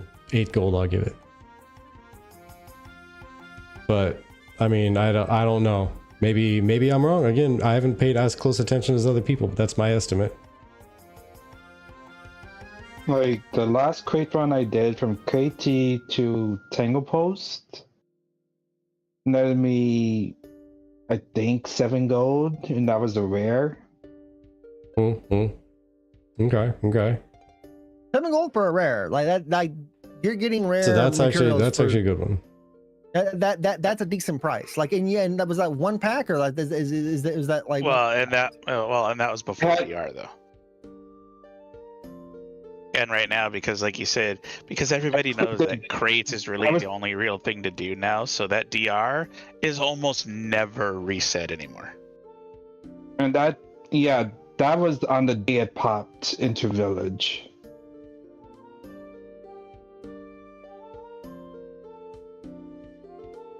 Oh, so that's when it just popped. So yeah, that was a 0 DR. Yeah. So again, you're back to storing crates in there and waiting for a reset that resets the DR back to 0, and then it's immediately back down to in the ground by the time one day is over. So half a day, crates, honestly. The big money from crates are based on timing. If you get it at the right time, you're gonna make big money. You still make good money even when it's bad timing, but like I said, that mind numbing just for, like you say, 6 gold, 7 gold, it's like, how long did you spend doing that? You could have just mined a bunch of mats and sold them on the market and got more money, that kind of thing. I have a feeling it's just not a great system right now. I'm gonna make a prediction. I think when Polar comes over to Shoal, you're gonna find that the most efficient way of making money is going to be hunting crate runners instead of running crates yourselves. We hunt crate runners, and we are. That's going to be your most efficient way of making money. You won't run a single crate yourself. We're already running crates. We're already running crates on Shoal. Okay. And making it decently profitable for the time invested. Yeah. Okay. Fair enough. I'll take your word on me. It takes like 45 minutes. Even if like the longest run from KT to like Aethernar, it's only like 45 minutes.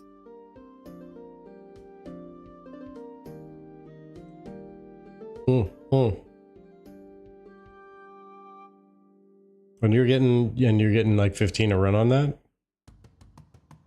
So I'm missing out on. I'm like, not per crate. You're not. Wherever those times are, I'm missing out on them completely.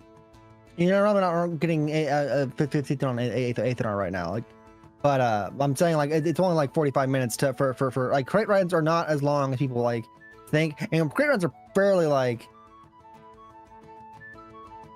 as long as you're if you're taking the boat and stuff like that, then it's way more risky. 100%.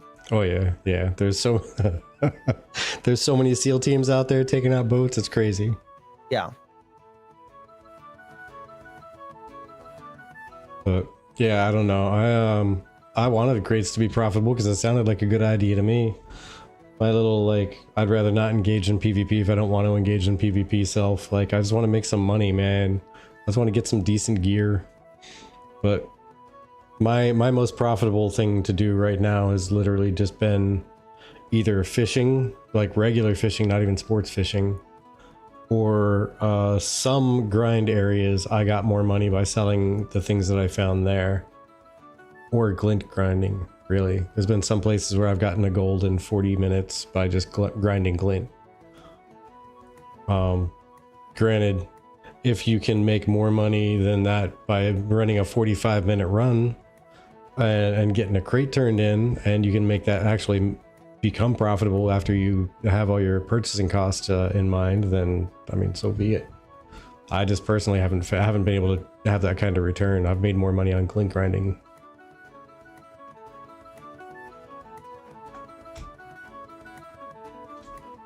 Maybe that's me. Maybe I'm just bad. I don't know. Maybe I got bad timing. I only play when the payout is low.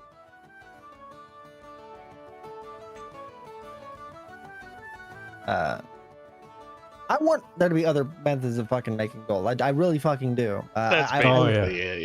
Yeah. I want glint grinding to be a more viable way of making gold. I want you to get more gold grinding or grinding mobs. I want treasure maps to be the like Arcade, where like, hey, they give you the XYZ coordinate, you go here and you dig up the treasure chest, or like you scan the ocean floor and you get the fucking airbag and you lift up the treasure chest from the ocean floor, and then, or like the Nui statue, or the fucking or like the sunken ship.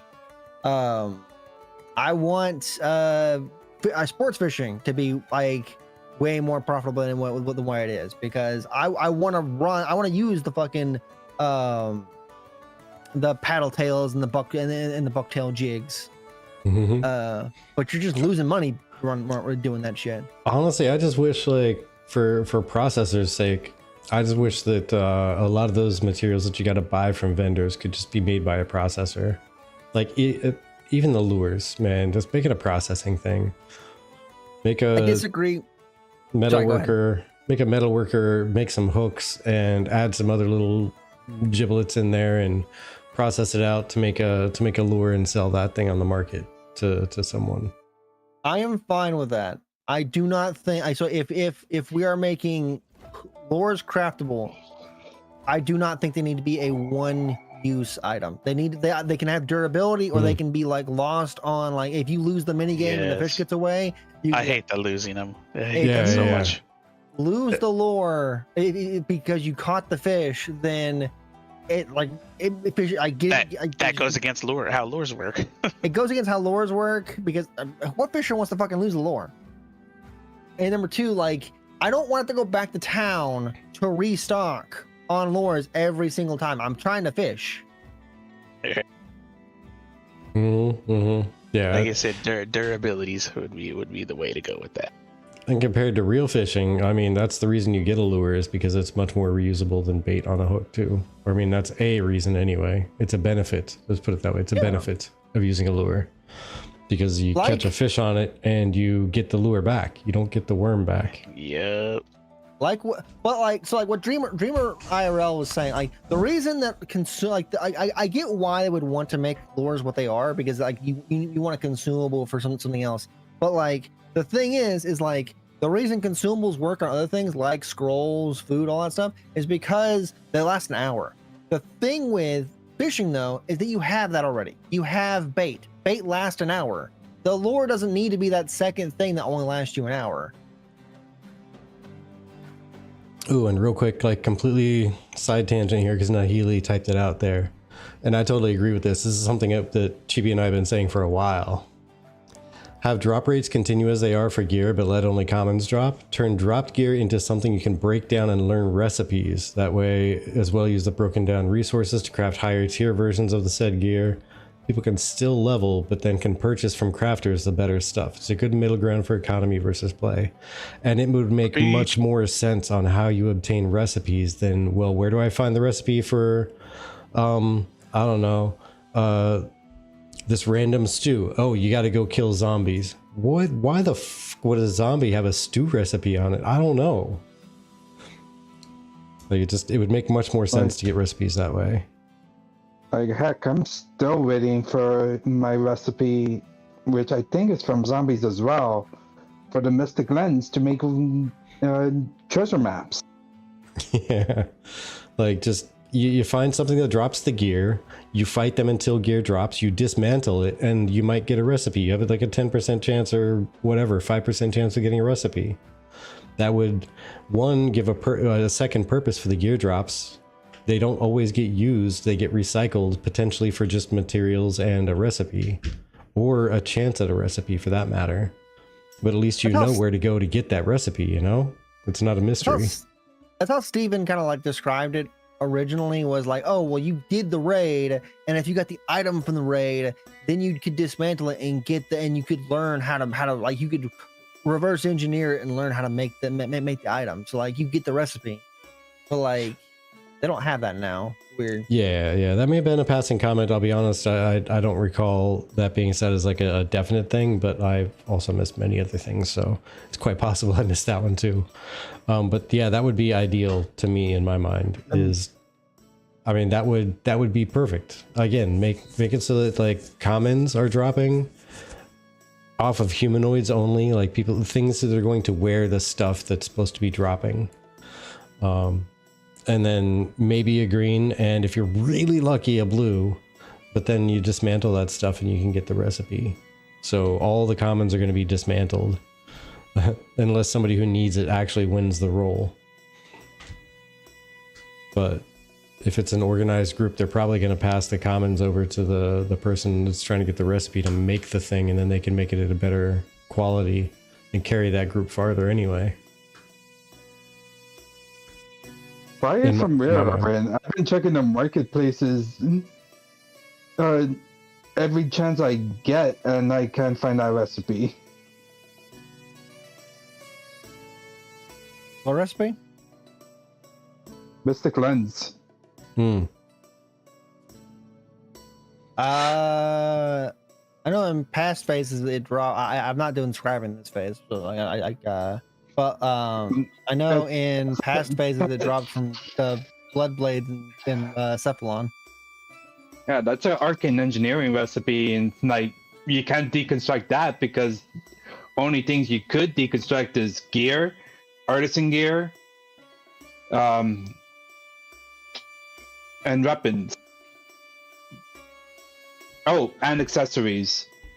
So anything else you can't deconstruct to actually get those recipes from. Yeah. I mean, honestly, you know what else would help out the economy if drops were just as common as they are, and help keep crafters engaged and viable and important, would be if the arcane engineering folks, that it is arcane engineering that makes the Mystic Lens. The deconstruction kits? Not the deconstruct, but yeah, the deconstruction kits, but also the what the heck's the word? Not ascension, the tempering kits. What if to make a tempering kit, you had to get materials that only came from deconstructing gear? That is how you get them. It is. Oh, really? Okay, well, shit. See, I'm not an arcane engineer. I have no clue. I haven't touched it. Well, then that right there, I mean, that alone existing exactly as it does, because, you know, I'm a genius, and so it already exists that way. No, I'm kidding. But, no, if that's the way it is, then that's already... I knew you were Steven. I knew you were process material. You can use process I'm using materials a voice changer. You don't have to only use deconstructed materials. No, like there's specific maths. Yeah, there's specific ones. Yes. But from the deconstruction to make the tempering kits. Okay, so yeah, that works perfectly then. You have to make a deconstruction kit to tear apart gear. And that's like the only way you can make a tempering kit. I mean, that's fucking glorious right there. It's called Glintic Residium, and you can only get that through Decon. And there's a generalized one that everything drop. It comes from everything, and then there's like the weapon, the accessory, the artisan, and the armor. Specific ones that you have to deconstruct those types of items to get. Yep. Got to decon a weapon to get the Glintic Residium weapon in order to make the weapon tempering kits. And if I recall correctly, the tempering kits, they're only common, uncommon, rare, etc., or are they also level bracketed? Like this one will work on a level 20 item or lower, and it's a common.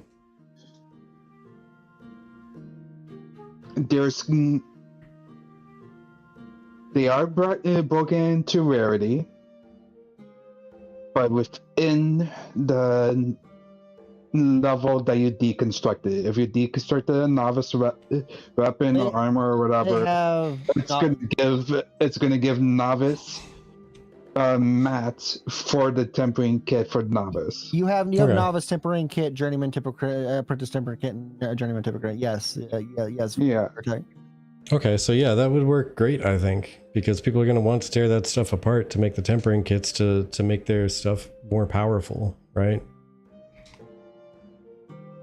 And get recipes. If only recipes drop from deconstruction, that's the only piece missing out of that whole scheme. Yeah, recipes from decon would be big. That'd be huge. Huge. I don't want recipes to fill up my inventory anymore. I Cool. want a separate tab for Right. for recipes.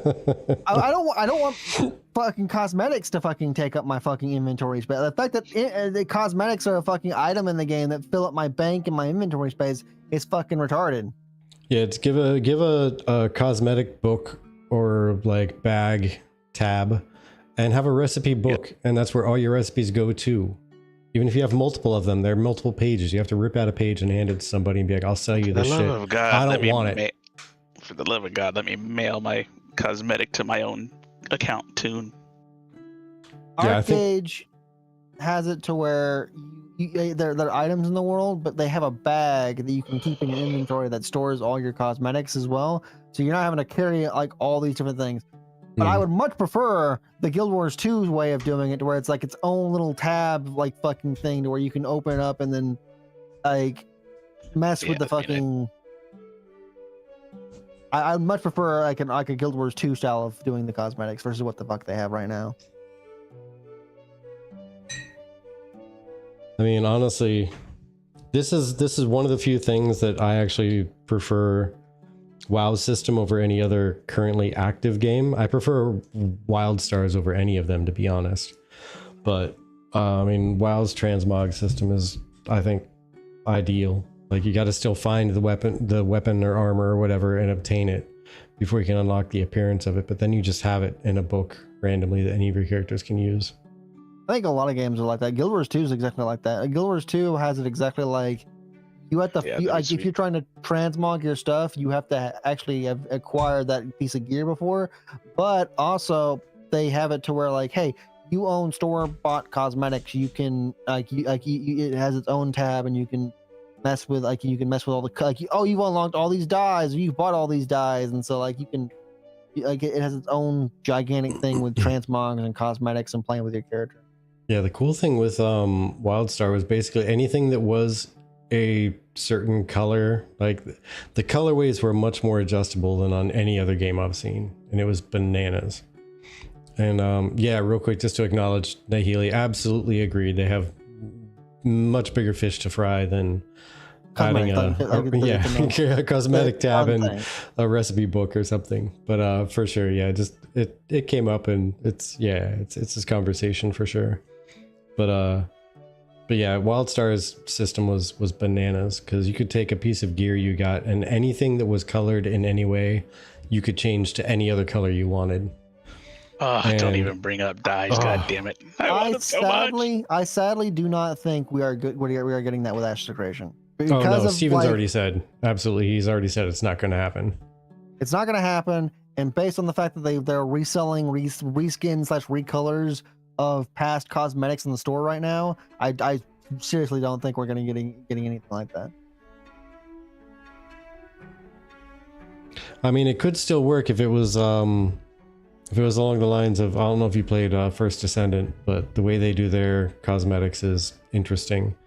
They'll sell the exact same looking skin, but they'll color it in a different way, to where they group different portions of the armor or weapon as being colorable as one unit. So you'll be able to make First Descendant, haven't touched it in a while. Yeah, so you'll be able to take two pieces of gear that look identical in as far as shape and form go, but because they were called something different and had a different colorway to begin with, when you change and use the exact same colors in the exact same order, it looks completely different.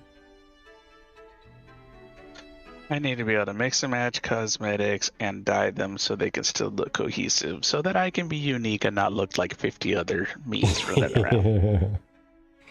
True. Oi.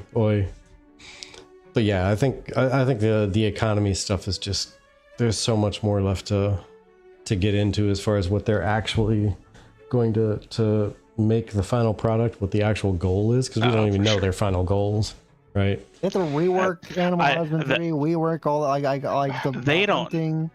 They don't seem to know what their final goal is either, because a lot of how many times have we heard Steven say, well, this was our first stab at this, and it turns out you guys hated it, so we're going to redo it, kind of thing.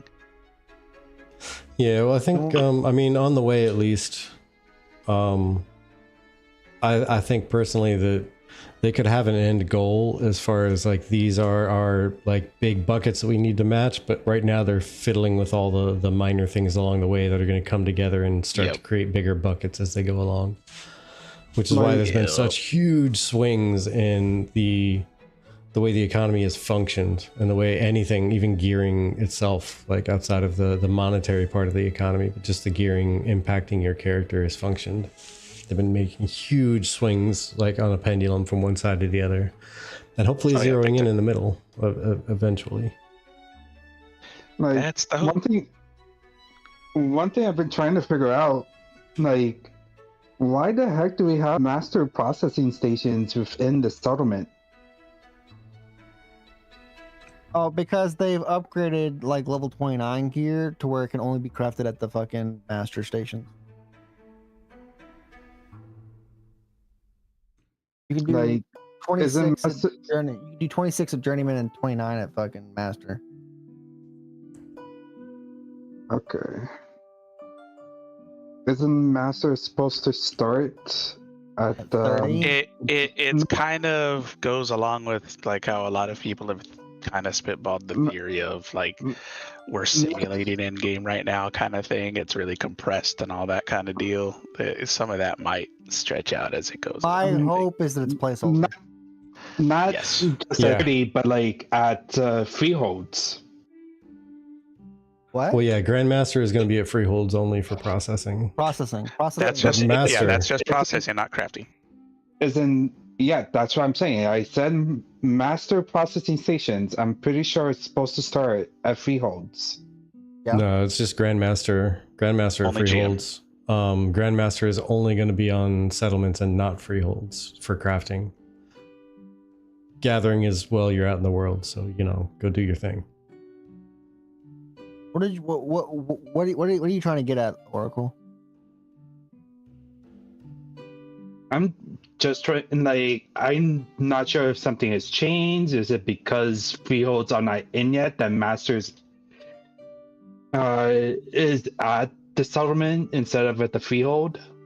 No. So like the last phase 3, they changed how crafting and process, like how all the artisans work, and so to speed it up, you can make like they broke the different stations up in like tiers, and so like now,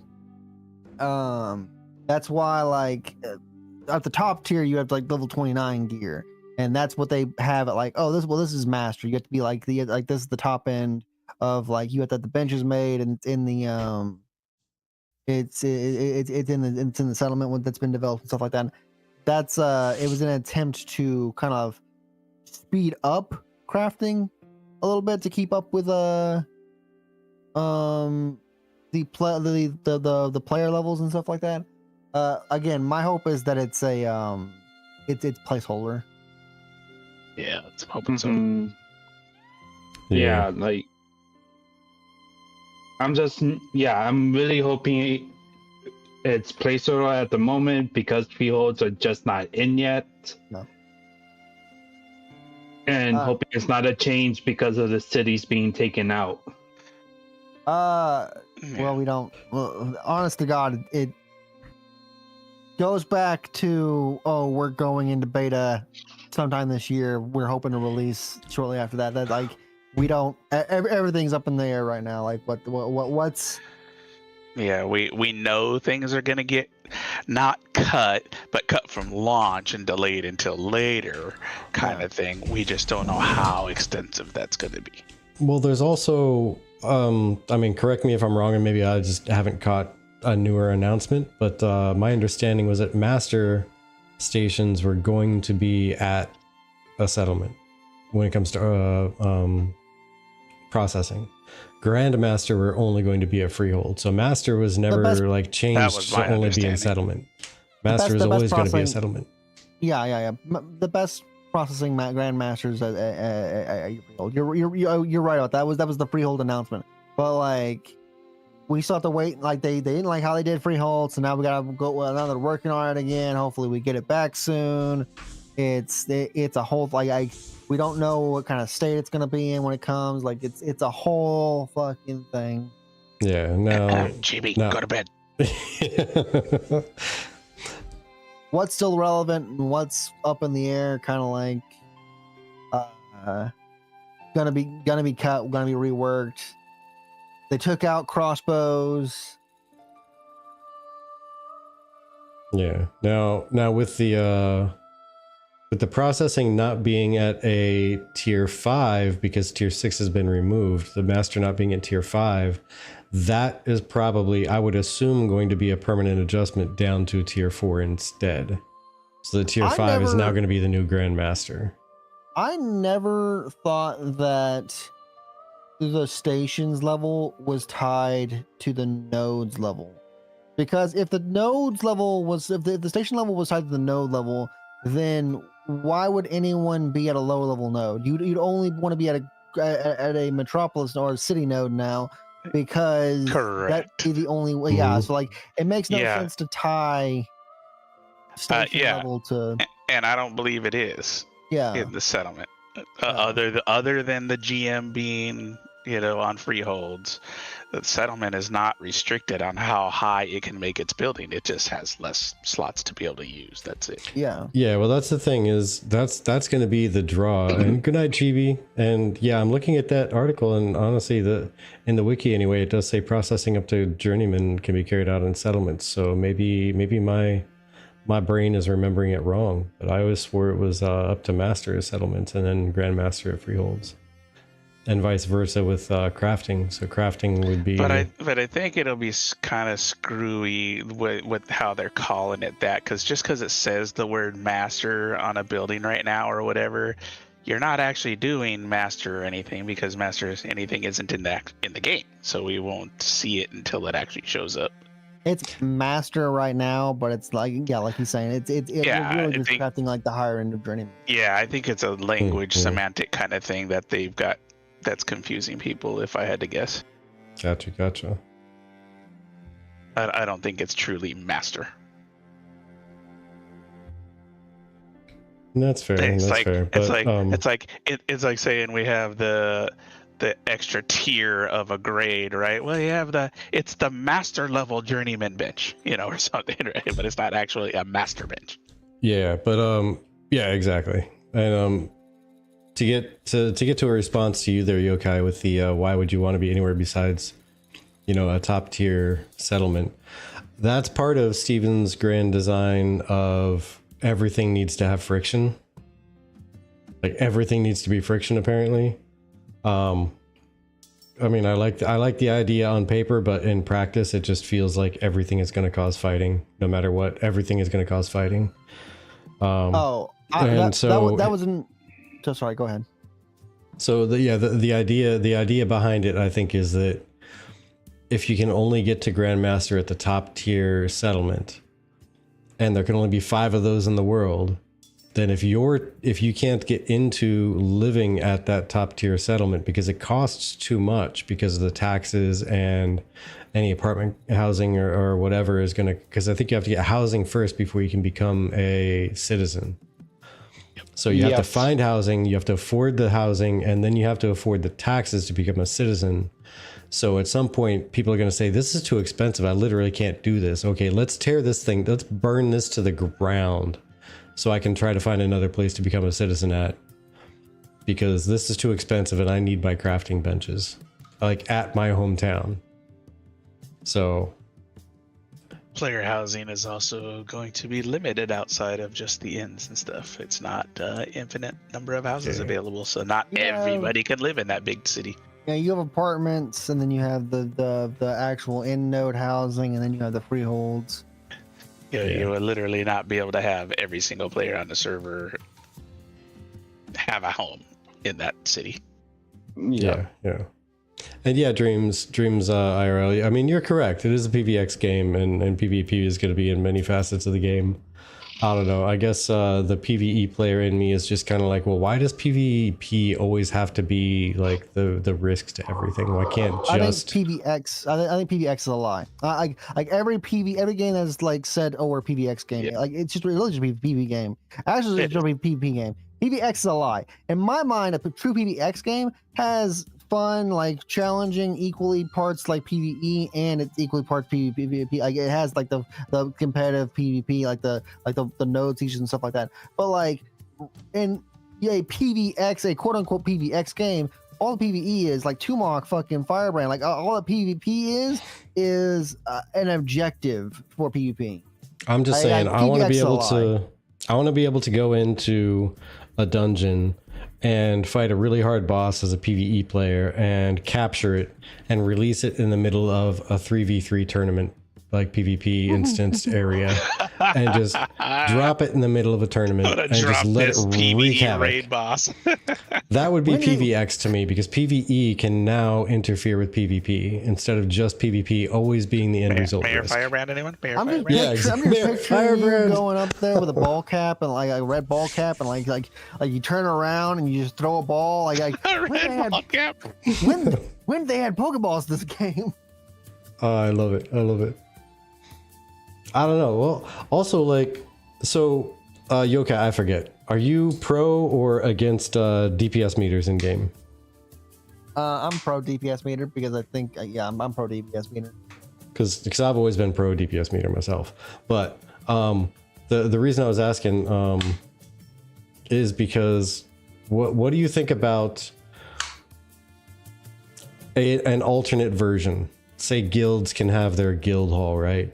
But there's a little a magical simulation area where if you go through and you face a certain boss, or you do enough objectives in a certain raid, you can actually fight a simulation of a raid boss. No rewards to it. Yeah, it's literally just for practice, and it's just for like optimizing your gameplay and optimizing like who's be able to interrupt and whatnot. But it tracks everything that like Recount and WoW can do. Where it'll track like interrupts, it'll track mitigation, it'll track healing, like damage done, everything across the board.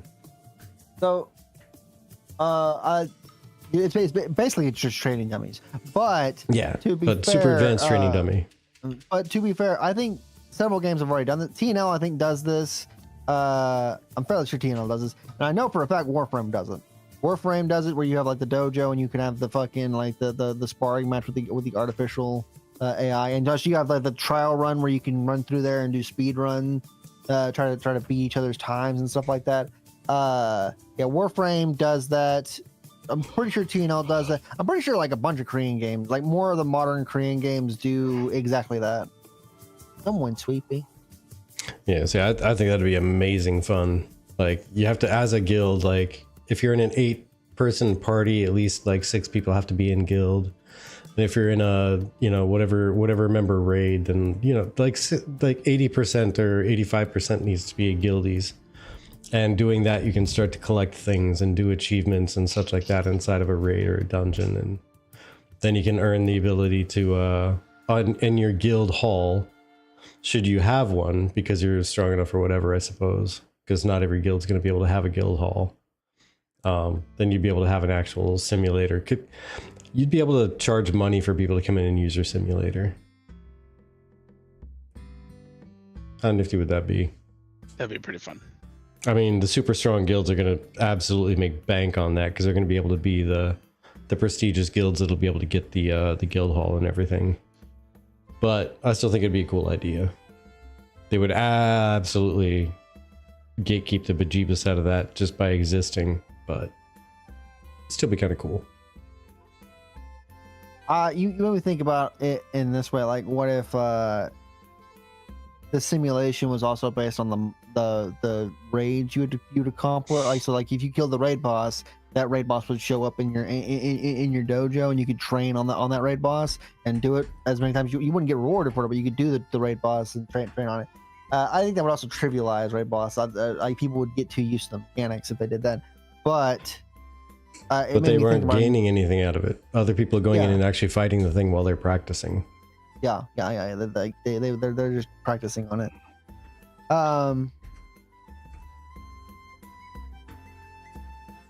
So we know that castle sieges and node sieges will eventually be a thing. I've played with the idea, and I don't know if I like this, or I go back and forth between I like this or dislike this. What would you feel if castle sieges outside of like the big ones that actually like, hey, I'm dominating this territory, had a separate game mode, kind of like how it was in Alpha 1, where you could queue up and do a castle siege. I think this would help. I think this would be great for people that want to do that content and it not be time gated between like the month it takes. And it would also make it to where people that normally wouldn't experience that content, like people that like the solo players, the small guilds, like maybe you're just like not confrontational, like people that want to experience that content can have a chance to experience that content. Like almost like a simulated castle siege, but just off the normal cycle, so it doesn't, you don't take and win the castle, you just kind of play through it. Yeah, it is basically it's basically queuing up an arena, but you're queuing up for castle siege. Right? It's literally just content. You're queuing up for it and you're doing it, and you're not claiming that territory. It is just like doing castle siege for doing castle siege. Maybe there's a rank mode. Maybe there's a rank to it. Maybe there's some other like. You know stuff. What would be amazing for that is if they actually did that leaderboard. But it was a paid entry. Even if it was just anything like 20 silver or something to enter as a single person, but you have guilds entering it at a time with like 100 people, right? Because they want to try to see if they can take the castle just as a trial run. But what if all that money went to the guild that controls the castle at the moment? They could actually rent out their castle for like scrims basically, and siege practice. Yeah, it would be a risk versus reward for them too, because they're letting people practice how to siege their castle, but they're also able to partake on the other side to defend it if they wanted to, instead of other people like taking up that to learn how to defend against multiple attacks outside of the normal siege cycle. This is going a little bit further than what I was kind of planning for it, but like. The idea being that like you have an attacker, it's like basically arenas where you have attacker and defender side. If in your version, I feel like that's more taxing on the defenders. Like they're having to be like we're the only ones that can queue it up. Basically, Castle's the only one that queue it up. Well, in my version, just to clarify, they wouldn't need to be the only ones who need to exist and be there to defend. Anyone could register as a defender and practice defending. But they would also have to pay, the entry fee, or the guild could override that and be like, no, we're defending, or no, we're attacking. Because it would be up to them to decide which way it goes, or just let everybody who registered just fight themselves and just make money and take the day off.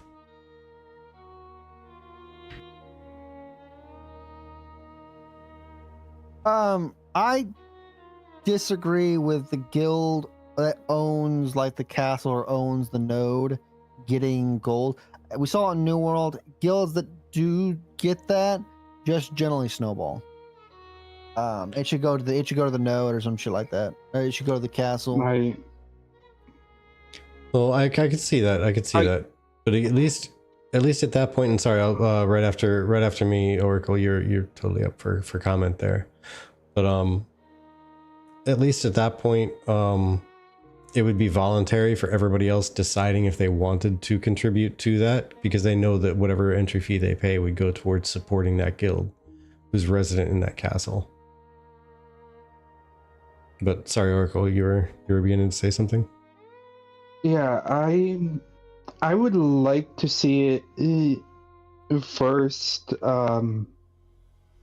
what revenue the guild castles are already gonna get from the other nodes, like that are attached to them, before saying yes or no to that idea. Mm-hmm. I honestly think it just needs to be like an arena thing. Like, hey, you hit the UI button, you bring up your arenas tab. Like, hey, am I queuing up for 1v1s, 3v3s, the 8v8s, or do I want to queue up for like castle siege mode? And you queue up for castle siege and you do that content that you want to do. Making it like, I don't know if it would water down castle sieges to where, or like it would make it more accessible and more fun for people that want to do that. Like because otherwise castle sieges are only going to be touched by like a select number of people that are on the server, and you're not able to do them as frequently as you would want to do them. This way it makes to where like it's content that people can do whenever they want to do it. It just opens up that content more to people. Okay, yeah, I could see that. I would like that, but not a queued up from anywhere in the world situation. I want you to have to travel. Make it a Yeah. location. You can go to it like it's a POI, go to the board and sign up. And as long as you're within, it could even be just within the zone or a ZOI or whatever. It doesn't matter. You can put some limitation. But, I don't want to be over there. Within that Doesn't matter settlement where on the area. planet I am. I can do it. Yeah, that's my thing is I want if it's a PvX game, man, PvP has to be equatable to the PvE experience. And if I have to run all the way across the world to go to a stinking raid that may or may not have a boss up and available to fight, and I may or may not waste my entire night getting 0 of my content, damn it, PvP people can go to a settlement and register for a fight there and wait there for that fight to happen. It would be pretty fun, honestly. I am not against that. You could, I think TNL has something similar to this, where you have the little trainer reading inside the main town. I think what would be cool is if we had a rundown, mossy arena that is in the center of say fucking the Riverlands, and you have this spectral knight that's saying hey, the eternal battles are going on. Or the arena, and you go in, and that's how you queue up for the arenas. You can also have spectators, people that just watch from the outside, like you have the little gateway, the little fucking thing. But you actually have to travel there and sign up for arenas. Yeah. I think they'll placate your PE has to travel to the dungeon kind of thing. Yeah, I mean, honestly, some of my more fond PvP memories come from things in World of Warcraft where it was you had to go to a place and register and wait, and then you go in. And even Gurabashi Arena, for crying out loud. I'm a level 20 running through the area, just fighting all the stuff around it. What's this? Oh, it says I could be flagged for PvP. There's nobody around. I just gotta wait for the chest. Oh, there's a chest. Let me go pick it up. And I get jumped by a couple level 30s. Okay, I just got to get above level 30. Cool. So I come back at level 50, and then I get jumped by a full party of level 50s that are geared out way more than I am. Where did they come from? Why are they here? I didn't see them here last time. Sadly just trying to go to that place. I think it would be interesting. I see it'd be cool. I'd say we still petition for that. We push that idea towards Intrepid. I sadly don't see that happening though. I think they're literally going to copy Arcade Arenas. Well, I mean, there was talk at one point of didn't the devs put out a dev question or a dev discussion about how do you feel about server v server or queuing across servers for PvP? And that, oh my gosh, I would internally at least riot. I'd be highly upset if I'd have to go and contest with other people for my PvE objectives and content, but PvP content is available for anybody on any server to just jump into. I would be so upset. I am not against you go to the portal, you have this PvP portal thing that you go to make your thing more happy, and then you go into the portal, and it's basically this realm v realm thing. Hey, you have an alternate reality that you're fighting against, kind of thing, and it is a realm v realm, how it was in Darkfall Online, how it is inside the Guild Wars, how it is in Cyrodiil. You have Elder Scrolls Online. Yeah, you have a realm v realm or a realm v realm in the game. Well, yeah, to respond real quick to Dreams, just because that was a typed response here in chat. Why would I be upset at that? PvP arenas? I love the idea of PvP arenas. I love participating in PvP arenas, but I love participating in PvP arenas where I go to the arena and I queue and I join the PvP arena while I'm on site at the PvP arena. When it comes to who knows what it's going to be at launch. So let's say 25 realms all queuing for the same PvP arena. To me, that feels like a cheat, because they can always go and they can literally just mess with PvE players the entire day while being in queue for their own content. And it's just pure content for them all day long while the PvE players are just getting wrecked. Because they're trying to do PvE and they just can't, because people are messing with them in so many different ways. Even training mobs, the most simple way of just messing with them, just training mobs, because why not? I'm in queue for an arena. Who cares? If I get summoned to the arena, I won't get killed by the mobs. This group might though. Ha ha, that's funny. What I'm thinking about is like similar to how Guild Wars 2 does it, where like number one, you have arenas. So you go to the area, you talk to the ghost, you queue up for the arena, and it takes you to this kind of like arena area. Or you go through the portal, and with the realm v realm thing, it is like every week or every month it's swapping around the different realms, and so like you're facing against the different realms each time, and you kind of like trying to like compete for the leaderboard to see which realm is on top, kind of thing.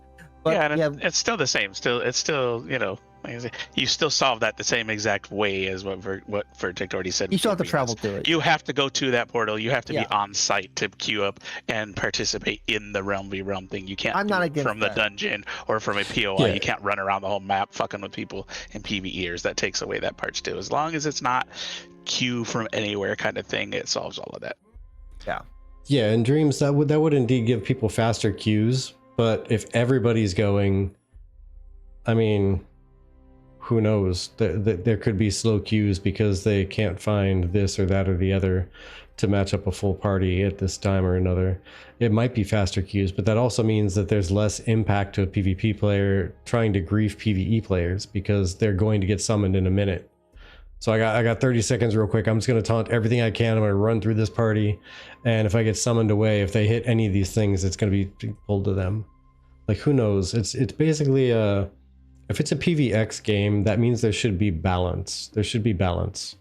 If there's not balance, then it's just a PvP open world gank fest is all it is. Just with a PvE masking where you can somehow along the way try to obtain some materials. And you're just... Sorry, go ahead. PvX is a lie. I still stand by that. Yeah, because I mean, if you push the PvP too hard and PvP is like the end game objective, like that's the thing to do. And that's the goal, and that's the risk to everything. There's no risk except for PvP. PvP is the risk, including to other PvP actions. Then suddenly, like PvE, why does PvE exist? You are the peasants who go and gather materials to be slain and have somebody else gather half of your materials that you spent 3 hours gathering. That's what PvE is. Are you not entertained? Yeah. Oh, you're not entertained? Yeah. Thank you for my content. As one famous guild said to me many a time in a previous phase, when they would just roll over and steamroll me while I'm solo or with 3 other people and there's 20 of them. Maybe not 20. There's only like 12, but still. They just roll over and destroy and be like, "You're welcome for the content." Oh, really? Awesome. That's fantastic. Yeah, great content. F you. Because they were bored. But that's why I say that they should have to go to a location, because PvE players have to go to a location. Can't queue from a raid from across the world. You have to run to that location. Oh yeah. I agree. No matter what form they put it in, whether it's dungeons or whether it's arenas or cross servers, all that shit. To me, that's a non-negotiable. It has to be location-based. You have to go to that location, otherwise it's a non-starter for me. Yeah, and Dreams, your last comment there is exactly what I was asking for out of all of it. Like, by all means, have arenas. Like, absolutely. Again, I love arenas because I love organized PvP that has like a purpose and a feeling and something to like, oh my gosh, I'm gonna go do this thing. But just random PvP occurring for no apparent reason out in the world, and I'm like, oh great, I just got wrecked. Awesome. That feels great. I hope you feel better about yourself. Vertec loves PvP so much that all the meat in his tavern is the meat of his victims. He's just round everybody up into the patties. Dahmer special coming up. He's married to the most bloodthirsty cleric hostess out there. It's true. But yeah, Dreams, that's exactly what I was asking for. Is a physical location you have to go to and queue up. And that's all I want out of arenas. It's just a physical location. They can even do like duels the entire time they're standing out there waiting for their queue to pop. I mean, there's so much stuff you could do there because all the people interested in PvP are going to be at those locations, right? Which, if you make it a military settlement that's always going to have those queues that you can pop into arenas, there's going to be a reason to always have a military node. right? I Their military disagree settlement. with tying it to the node. I do think I do like the idea of it being like this story-based like POI that's in the world, like this ancient arena from the old times that has like like a history behind it, and like now you're queuing up and battling in this ancient arena kind of thing. Yeah, well, let me clarify my statement. Let there be a certain arena that you have to go to a military node to get. Like there'd still be other arenas and other locations that you'd queue up for full, more battlefield style battles, like 20v20 or 40v40 or something. Even 5v5s, like whatever out in the world, POIs, that's cool. But there would be a specific one that would be tied to the military node that would be a reason to have a military node at all times. And I'd like to incentivize the ones in the military too. I mean, it's like in a military node, a top level, whatever it is now, level 5 nowadays. Make it so if they do build it, right, it's a big grand Coliseum type looking arena, whatever in their style kind of thing. And then also incentivize. Well, of course, you got to put in some leaderboards, but you can also make it visual, right? Whoever the top, call it 3 or whatever, it doesn't matter, however many of that leaderboard.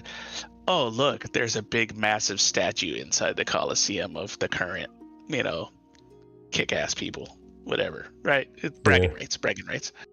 I still think it'd be great, and I don't know how far the conversation's gotten with these, but I still think it'd be great to have a PvX arena where you have 2 segregated dungeons where you have to go and fight a mini boss to then be released. You have to beat that mini boss first to make it into the main chamber with a full tilt boss that's going to have a boss character you have to PvE against, but then you're also fighting against the other team, because then there's a link right there. After the mini bosses, they join into a main chamber to fight a boss there. And then you separate out to fight another mini boss to go back to another main boss, and then back out and then to the end, where it's like the almost to capture the flag, where the group to get there to the end first has a chance to grab that flag and run all the way back. You could set it up like how Dark and Darker Dungeons are set up. You could also do, I know there are a lot of people that like the Outpost Rush. I think it's called Outpost Rush from New World, which it has that PvP, PvE, PvX content that you're talking about. I also think Lost Ark did this. You can do a MOBA style game mode into your game where it's like your teams, and then you have the jungles and stuff like that. You go like with towers, and you go to do the jungles and stuff like that. Like that is a doable thing inside MMOs. I am currently trying to make that in the game that I am making. Oh shoot! And by the way, I know you said MOBA, but my brain for like a split second heard boba. I was really trying to imagine a boba style game. But yeah, just saying, total offshoot. But yeah, you said you're making a game. What are you making? What are you doing? So it is a, I call it an MMO light. It's not really. It is a game. It is a game where I am taking all the aspects of MMOs that I really enjoy, the raids, the dungeons, and stuff like that, and I'm basically making it a lobby-based game of like, hey, I want to queue up for like 5-man dungeons. Like I do 5-man dungeons with my friends and stuff like that. I want to do PvP. I go and queue up for the arenas and stuff. It's kind of something similar to akin to how Fellowship is. Like if you played Fellowship, but like a lot more different game modes. Yeah. Another key aspect that I wanted for that I'm making for is that the home instance, the Tavern, it has a bunch of mini games that you can play. So like if your buddy has to go pick up the kids from school, or somebody needs to take a shit, or go grab Wi-Fi or something like that, you and the rest of your friends still have something to do in the Tavern and you're not just waiting around for them to come back so you can go up for the next game. You can do chess games, you can do a whole bunch of other mini games and stuff like that. The idea originally sprung from, well, it's taking forever to get for Alpha 2 to come out. I'm gonna just remake Apocalypse, and then it sprung and evolved into something new, so something else. Okay. What are you doing on that? Are you doing the art or the coding or all of the above? I do have some artists helping me out. So I'm mainly doing some of the doing the coding and design. But Nice. yeah, it's I do have people helping me out with it, but it's coming along. Okay. Well, definitely keep me in the know on that. I'm curious.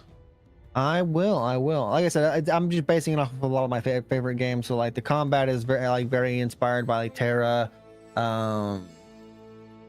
Like I said, I'm like mainly focusing on raids and dungeons. Something more akin to like how Lost Ark has it set up. Maybe a little bit of Guild Wars 2 in there. And then like the Tavern instances are like very inspired by Vermintide, but with Vermintide and God, what the fuck is the name of that game? Why am I drawing a blank on it? But like yeah, Vermintide and stuff like that. So Okay. Well, heck yeah. Well, hopefully it ends up being at least a smash indie hit. Smash indie. Get some people in. I hope so. Hey, with some of the absolutely silly games making it out there, like there needs to be something not exactly silly. Is it you trying to aim for like actual like full tilt MMO, or are you aiming for like the group of 10 friends or potentially solo? The largest I think I'm aiming for is a 50v50 like war game game mode. But like that's kind of the niche. Like the rest of it is more like your 10 man to 5-man content. Like I said, I'm working on a MOBA game mode for it as well. I am not looking for the full world exploration thing. I'm cutting out all the MMO bits that I think are that your modern MMO player actually really doesn't care about. And it's kind of a little bit of a social experiment.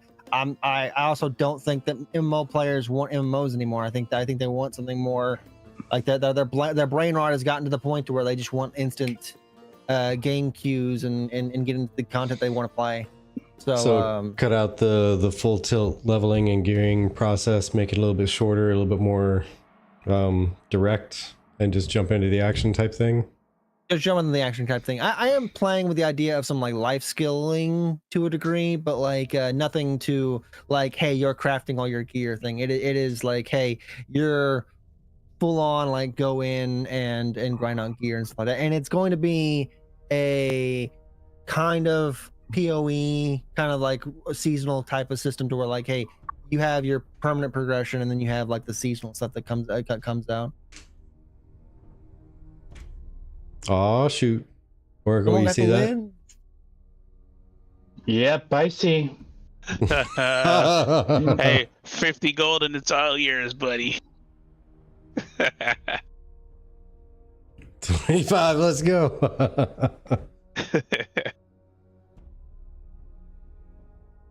I remember. It looks like I'm gonna be running some crate runs tomorrow.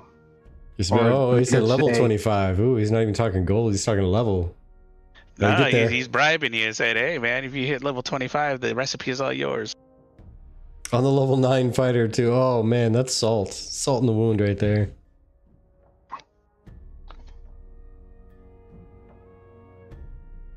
Oh lordy. Hey Dusty, welcome on in. Thanks for bringing your friends on over, and welcome on in, new friends. Arg So Runeforge, how do you do today?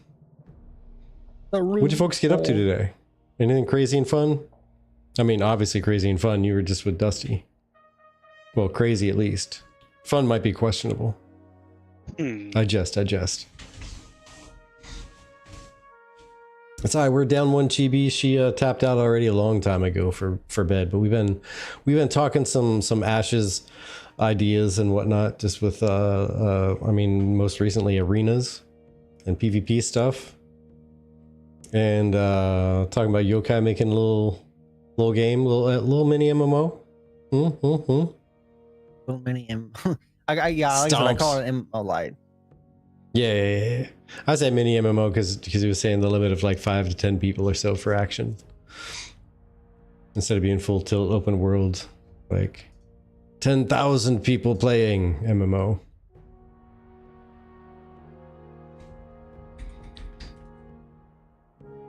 Oh, my grind? Man, I'm at 22 still. Trying to make that level 23 eventually, but also Chibi and I were gone for almost a month. We tapped out to do our real life things and do some traveling, visit family for holidays, as well as doing some behind the scenes stuff for TGF. Like getting the mead stuff a little bit more up and off the ground. I've got to do one last pass through equipment and supplies, make sure I have everything, and I'm going to start making some mead. Hopefully next weekend I'll start that. We'll see. Sorry, sir, you're not allowed to start making your meat until you hit level 25. There's your new incentive. Oh, you're crazy. Meat is more important than levels. If we got to hold Oracle down, then, we got rules for you too. You haven't tried my mead. My mead is more important than levels. I promise. Right, mead as well. We recently made a butterscotch mead. Oh, see, you know what? Speaking of butterscotch, I actually kind of want to try to make a butterbeer mead, but that's going to be interesting to do because you got to have that cream flavor. Apparently, cream is really hard to get into like a mead type alcohol.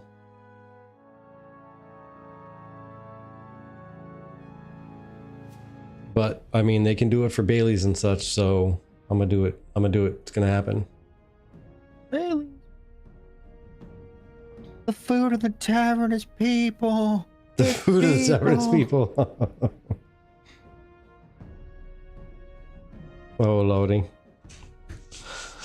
So green for all those youngsters out there. So the green is people. But yeah, I know there's gonna be a couple of different things I'm doing first for that meat stuff. Just saying, Erwin's still doing the cherry. Still doing the dark cherry is one of the first. God. And the marshmallowy bubblegum flavor as well. I need to get my passport. Do it. Uh-oh. Oracle says you can get you to 25, throw in 4 crushed monocles as well. I don't know what that means. That's one of the ingredients or whatever you want, components for the recipe. Oh, okay. Yeah. That are also drops. Oh my gosh. Trying to sweeten the pot. That's extra bribery right there. God damn, this is gonna be my first 25. It's about time. See, and Intrepid's gonna throw in a cosmetic, so there you go. Hey. Yeah, see? Till you get 25 by the end of the phase. I completely forgot about the goddamn cosmetic for hitting 25. Yeah, I did until someone brought it up the other day. I'm like, oh, yeah. That's the thing. It's because most people know that you can hit 25 in, well, most people that joined before early access anyway, know that you can hit 25 like relatively quickly if you really want to. If you really want to push it, you can do it in a weekend and a day. If you're going hard, you can do it in like 2 days. You can do it in realistically 2 days. No problem. Don't tell Intrepid that because they want it to be 200 hours. If you're catering for the top 1%, it's gonna take everybody else fucking forever. Well, I mean, let's 200 hours for the casual. Let's say. I mean, let's be honest. It takes probably, if you push really hard and we're really, really economical and like perfect with everything, it's probably what, 45 hours or something like that to hit level 25. If you multiply the levels up to 50, it's probably going to be closer to 200 hours or more. I'm currently level 17 and I have 349 hours in right now. Oh, lordy. Yeah, but you weren't focused on leveling either. So. I've died down. I've recently kind of died down and started playing. I still play Ashes. Don't get me wrong. I hop on every day. But I've recently been trying to play. I like going off and playing other stuff and like napping more. I have 886 hours on Ashes right now. Ooh-wee. Let me see what I have. I'm pretty sure I am at not that. No, I'm definitely not at that. I'm at 440. Hold on, where are we at? 295 hours. 295 is where I'm at. I went 831 in chat. Hoo-wee. Yeah, Erwin, how much of that time was while you were AFK fishing while you were working? Well, that's Erwin's not even his second home, to be honest. Like the real life home is the second home. Yeah, for sure. Yeah, because of exactly he that. admitted Because a lot of it it's was AFK AFK. fishing. How much of that's with the I would voucher? I would absolutely be doing that at work if I could. I mean, I'm just saying. How do you guys Maybe feel you with the could. AFK fishing? Get the right But- job. Get the right job. They'll let you. I know. I don't mind it. I know a lot of people do not like the fact that people like AFK fish next to the vendor in towns, and then just kind of like I could see it. Like, I would like them to put a little bit of restriction to it at least. Well, it's You know, weird it though. would help with being the able to bus fish situation. Right now it's literally crazy. in town though, like going to like Miraleth, and they're legitimately like by the market fishing for some Yeah. reason. Yeah. That's what I mean. Well, that's because Same for me. that's a bug that's messed up right now, and they've said that they're allegedly addressing that. But Yeah, like Yeah. personally for me, Allegedly. like because of where they placed the smithy building, the AFK fishers are blocking me from my promotion person. Dope. And Sexton 3030. Welcome in, by the way. But when do I think they'll wipe her? And when does everyone in here think they'll wipe? I'm in a hot contested debate with myself on if they're going to or not going to wipe when they start adding the increased level because of economy reasons. the economy.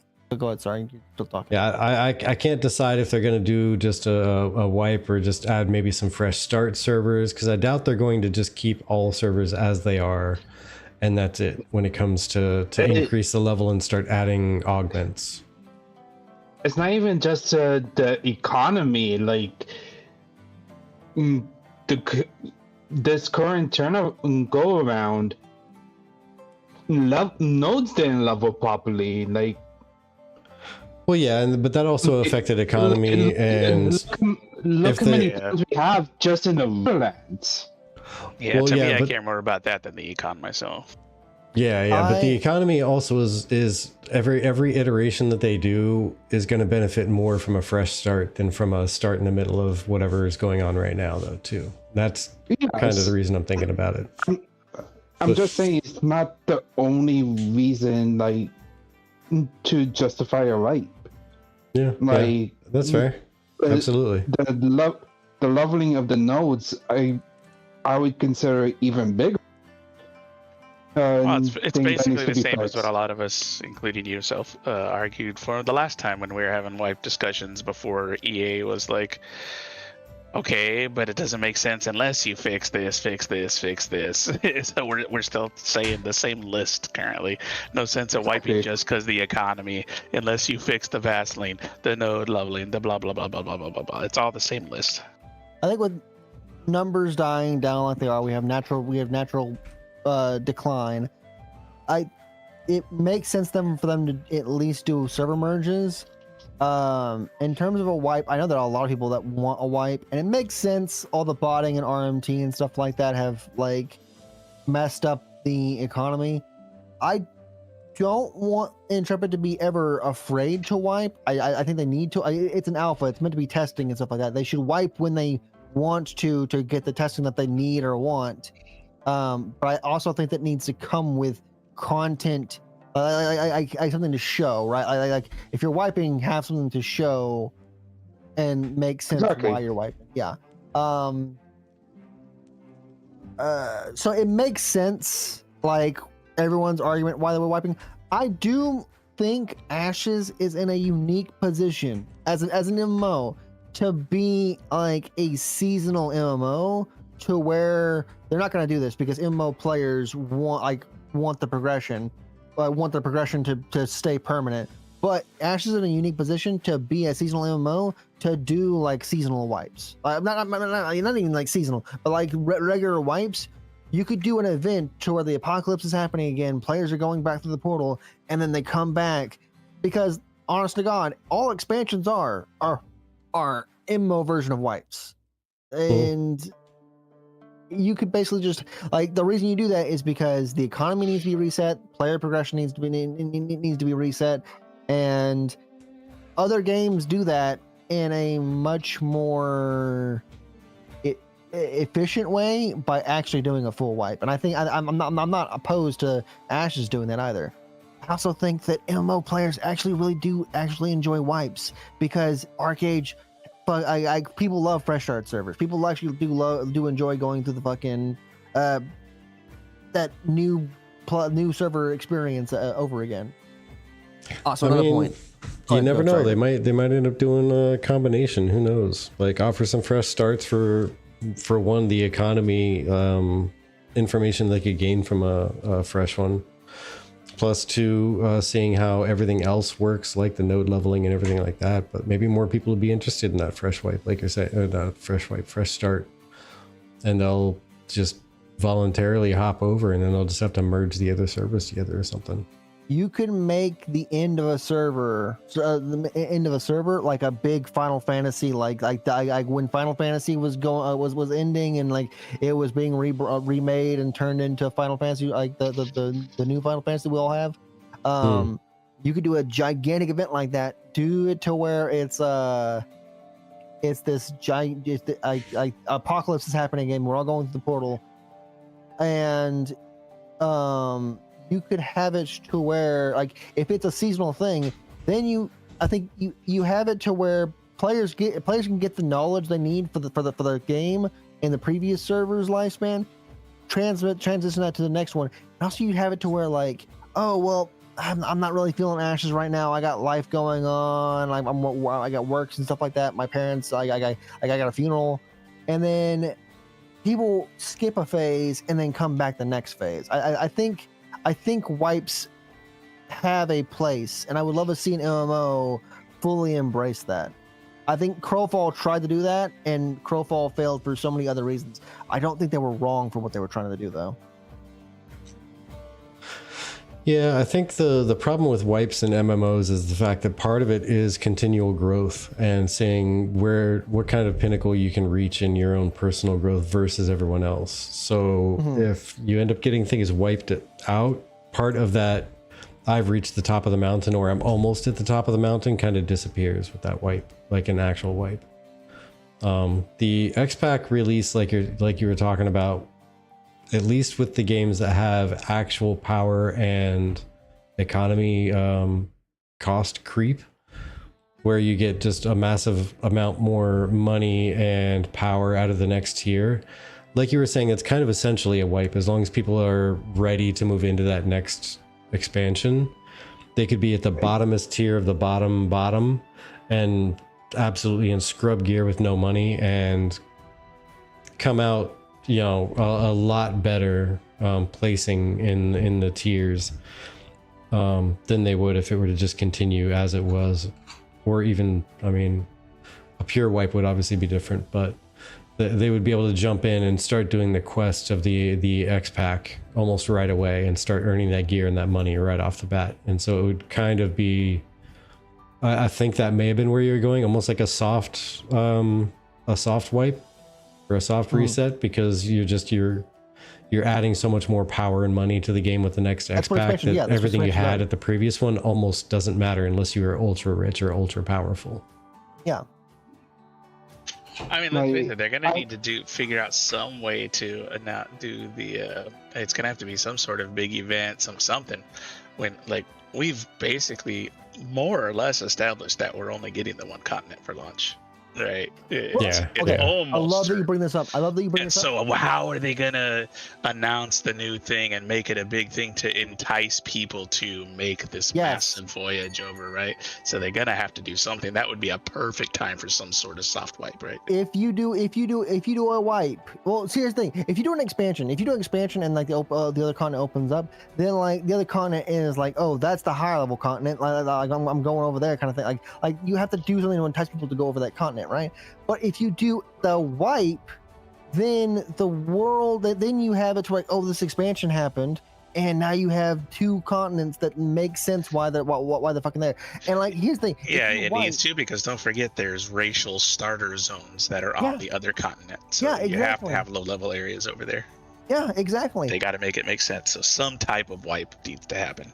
But like, see, here's the thing: if you do a wipe, if you do regular wipes, even past the continent opening up, the problem that a lot of MMOs have is that they never go back and rework on the lower level content or like the world anymore. If you do wipes, you can do it to where like, hey, we're revisiting these areas, and we're redoing this content, or we're reintroducing stuff. You can sunset or vault content and then bring it back in later later expansions, later stuff. I think Ashes is in a unique position to be able to do that kind of stuff, and I think it'd be great if they embrace that. So, I don't know about full wipes though, because that really kind of negates. It's too big and complex of a game and systems and all that stuff that takes too much of your time and too much grind and all that stuff. To where if it's just going to be wiped, in 6 months, complete wipe, start over, right? People just aren't going to do it because they're not gonna really be vested into it, right? So they're not going to go as far. It's going to be just like when we knew, wipe is coming next phase in 2 months. People just stopped playing. Rather have lull periods, yes, 100%. Yeah, the only thing I could really see being beneficial is if Ashes did like a super unique server type. And it was kind of his dreams of saying like a seasonal server, but it lasted like a year. And in that year, you had a chance to go through and earn achievements and earn a giant pile of gold and earn a giant pile of this and that and certain specific resources. And then at the end of the season, it was tallied up. You got achievements, and then you carried over some of those achievements, which gave you cosmetics or certain power items or what have you. Yeah, but you start like back at level 1, but you have like a 5% boost to your power or something because you got 5 achievements, five platinum achievements. And then they were to do something like that. And I mean, granted, over the course of like 10 years, some people would snowball to be epic god level tier power for sure. How is this level 5 got 600 fizz power? Yeah, this could be crazy, but it would take that much time, and it would be an actual achievement because somebody spent 5 or 10 years like stacking individual achievements into a massive power spike at the end of it all.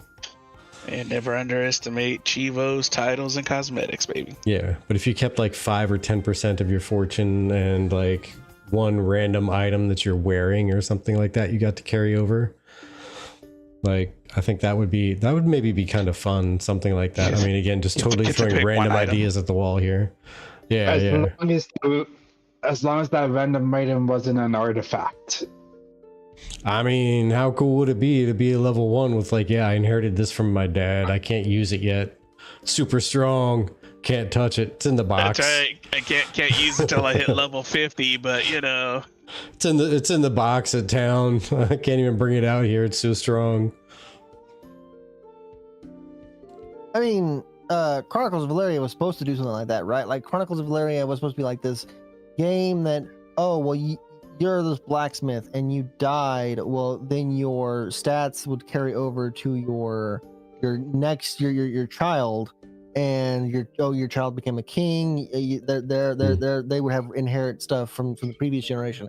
And there's a recent game that kind of does something similar to this, to where like what you were talking about, Vertec, where like you have it to where it does the seasonal wipe thing, but like you can carry over. You don't carry over all your progression, but your progression that you did in your previous wipe gives you bonuses into the next league, so you're incentivized to kind of build up and do that. Yeah, and that I could see being kind of cool, but by the same token, I could see them enacting a server like that or a realm like that around the same time they make an elective PvP only server. Where everything is only elective. I could see those being about the same time. Just saying, because of the current scope of the game. Because I think that would be a massive change to a lot of stuff. I guess not really massive necessarily. It would just be a giant bit of coding to make sure that everyone gets to retain X amount of whatever they obtained, and building the achievement system to grant power to the next season. I know that Dreams IRL says that he doesn't want wipes. That is the MMO player mentality, right? Like, MMO players don't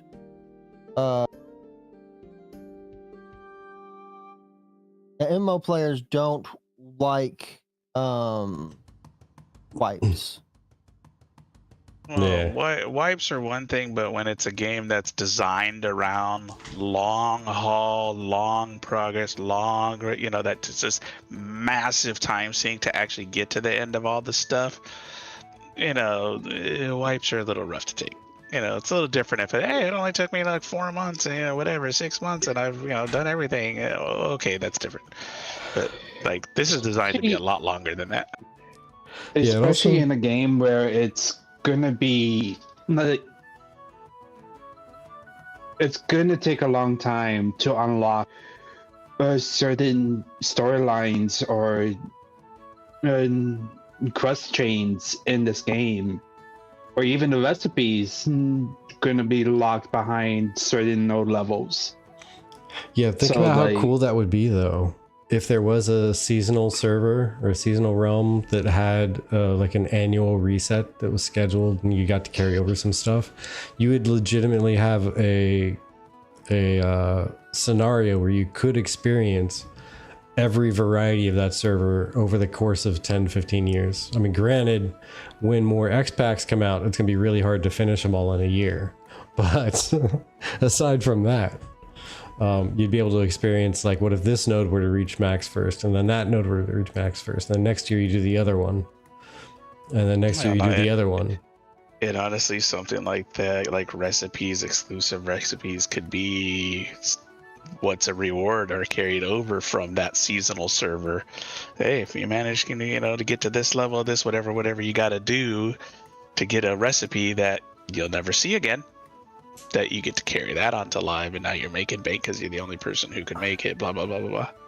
I think so. Like, everyone's big problem is that, like, MMOs are this giant investment kind of thing. You said that, like, I want to address 2 points. Number one, you said that, you experience all this content, like all these expansions within a year. You don't have to experience all those expansions within a year. You do like what ARPGs do, and you have it to where, like, you keep this stuff, and then you vault this stuff, and then you revisit some things and rework it on in like future seasons kind of thing. And then, like, also another thing is, like, MMOs have gigantic bloat after a few years, where it can be this giant daunting task to try to get into it for newer players. Like, and most games have it where, like, we just have a level boost, like boost you to the current level or max level and shit like that. I want to fucking go back to, if you have it to where you're wiping and stuff like that, you don't have to worry about fucking the leveling boost or too much content, because it's no longer a thing. You're just, everyone's starting at level 1 and doing the content all at the next expansion, at the next wiping cycle. Yeah, I mean, potentially, depending on how they set the game up. Because if there's any kind of static levels in certain areas, you wouldn't really be able to experience all the content come after that wipe, right? So you have to choose what content you do. So there would have to be every year they'd have to rebalance the entire game for leveling speed.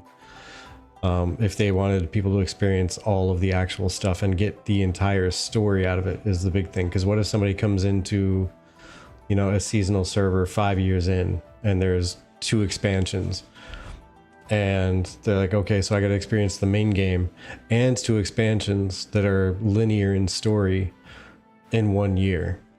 That's kind of a daunting task in theory, unless they rebalanced everything to where, a level 1 to 10 zone, if you do all the quests before, it would take you 20 hours or whatever, and after 2 expansions it's going to take you 5 hours, because they just snip out a lot of the filler quests and just up the experience per quest.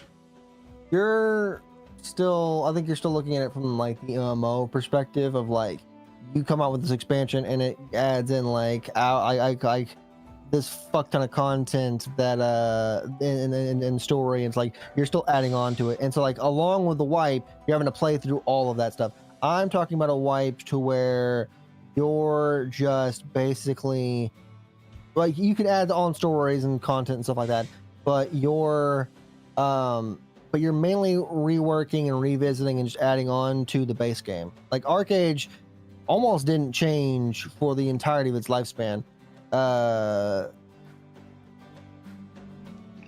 You've got, if you're gonna wipe frequently, you have to make it very different to keep it entertaining. You do make it different. Very different.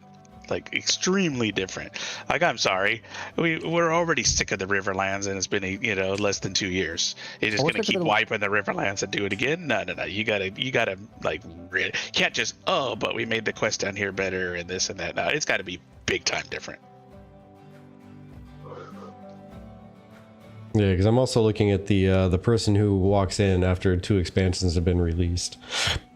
It has to be 1, digestible for them, and for 2, if it wipes every year, they'd have to find a way to make it interesting, but also accessible for somebody new jumping in to be able to experience all the stuff in a year if they push hard, or to experience a good portion of it, get to know the game in the first year, and the second year they can experience all the content that they didn't get to experience it during the first year. But that could be a whole other expansion added on top.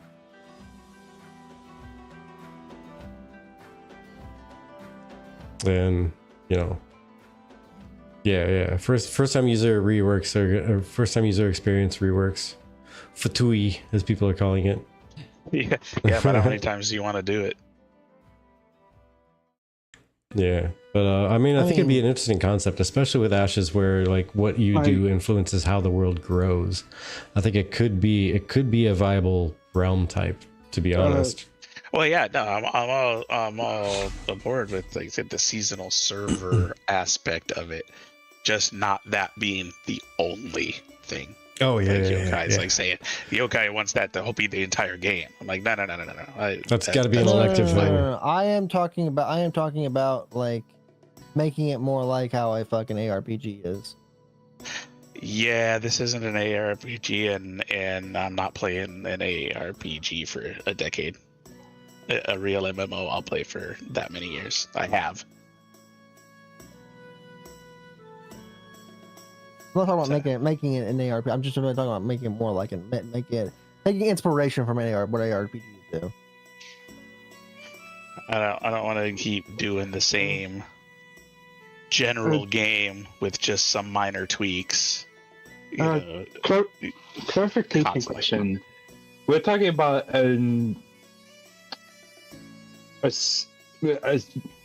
service set aside for this kind of gameplay. It won't be every single server once like that. Well, that's right? the different discussion we have, right? It's like we're taking, and it's been brought up. Yes, a seasonal server that happens like that. That then maybe you can tie it into let's say the permanent server. Let's call it a permanent server and a ArcAge seasonal server that pops up, right? ArcAge did that at its end. Yeah, see, so something like that would be cool. I'd be on board with something like that. I would not be on board with a non-permanent server being the only thing. Like no permanent servers. I'm sorry, I want a server that I've been on for even ARPGs. Years, even ARPGs don't do like a non, like you have like you have your seasonal servers where like you're doing that league, and then you have your permanent server where all your characters get transferred to at the end of the server. It's life. ArcAge like that at the end where was doing it to where like, hey, we have our main servers, and then you have your like we're going to be doing these seasonal servers to where like, hey, it's ArcAge, but it's also accelerated growth, and so people can level up level up new characters and transform them over at the end of the season. And then people would constantly be doing the new seasonal servers. Yeah, stuff like that would be fun.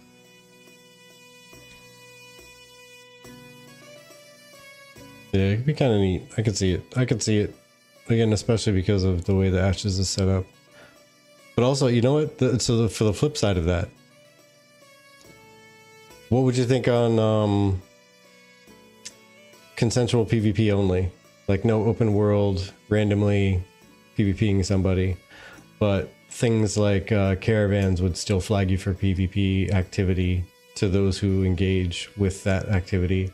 Node sieges are still a thing, node wars, guild wars, and such like that. It's just no actual open world PvP. I'm gonna be honest. I fully see a world where Ashes adopts basically a similar PvP system to what New World had, to where you had to flag in town and like flag up, and they get rid of their corruption system. They get rid of the flagging system they have now, and you have to consent to, like, hey, you go to town, say, hey, I'm flagging for PvP, and I'm going out in the world, and then maybe you get bonuses. Maybe you get fucking better loot find and better fucking more XP for doing so, but. Hey, like if you don't want PvP, you're not flagging for PvP. So yeah, I agree. I have a feeling they will probably go more that route at some point. I just don't think it's very successful. I played a lot of New World 2, and it was you almost never saw open world PvP because it wasn't rewarding, and it wasn't rewarding enough, and it was done. Like, that's right. Well, right. And it had bonuses. You got increased luck, and you got all the increased XP and stuff. You got those things, and that still wasn't enough because too many people just don't want to do it. So if they found a way to incentivize it enough to where a lot of people were doing it, then I'd totally be on board. Because I would love to be able to see it happening quite a bit. But yeah, having that option would be kind of cool. How about if it worked almost like the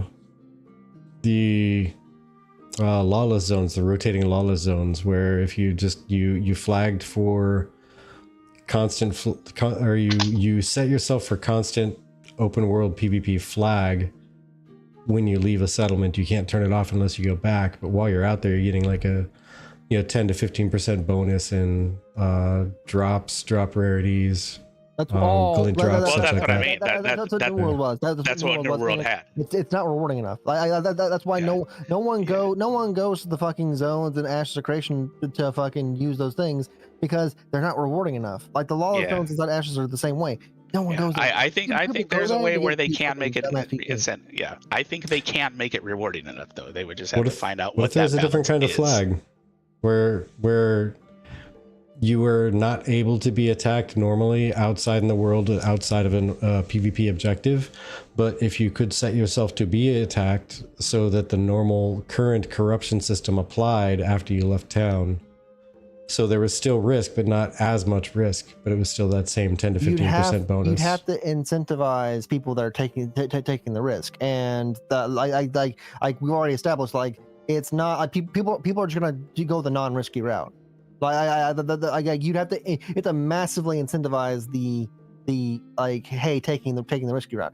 I do see a world where they do that 100%, and they could do, and like I think what you're aiming for with the question is something more like how RuneScape has it, to where like most of the world is like non-flag, you're doing PvE, and then you have the consensual PvP, like hey, the caravans, the castle sieges, and you have like the lawless zone. Like this is the black zone, this is the lawless zone. I go out here, I'm in the PvP area. I could see them going that way. Currently, their corruption system, currently their flagging system does not work. It is. There's just so many loopholes through it. The problem is the chain, right? Corruption itself is busted, overtuned, all this other stuff, but at the same time it's easy to work around because their flagging system is stupid and messed up. They need to redo their entire system. It sucks for both PvEers and PvPers simultaneously. Fix the flagging situation, and then you can turn around and fix corruption to be more realistic, right? That's a whole different mess. Yeah, well, personally, I like the option of saying, hey, flag up as soon, go to a settlement, flag up when you're going to go out in the open world and get some incentives. The question is, where is that balance? And that's something that would just be tested, right? Where is it to where it's rewarding enough to where a lot of people are doing it, but it's not so OP that where you're having to do it or you just can't play, find that balance in, and that would be a hell of a lot of fun. The good risk versus reward balance. Yep. Yeah, I would love to see them test. I think the better way of not the better way.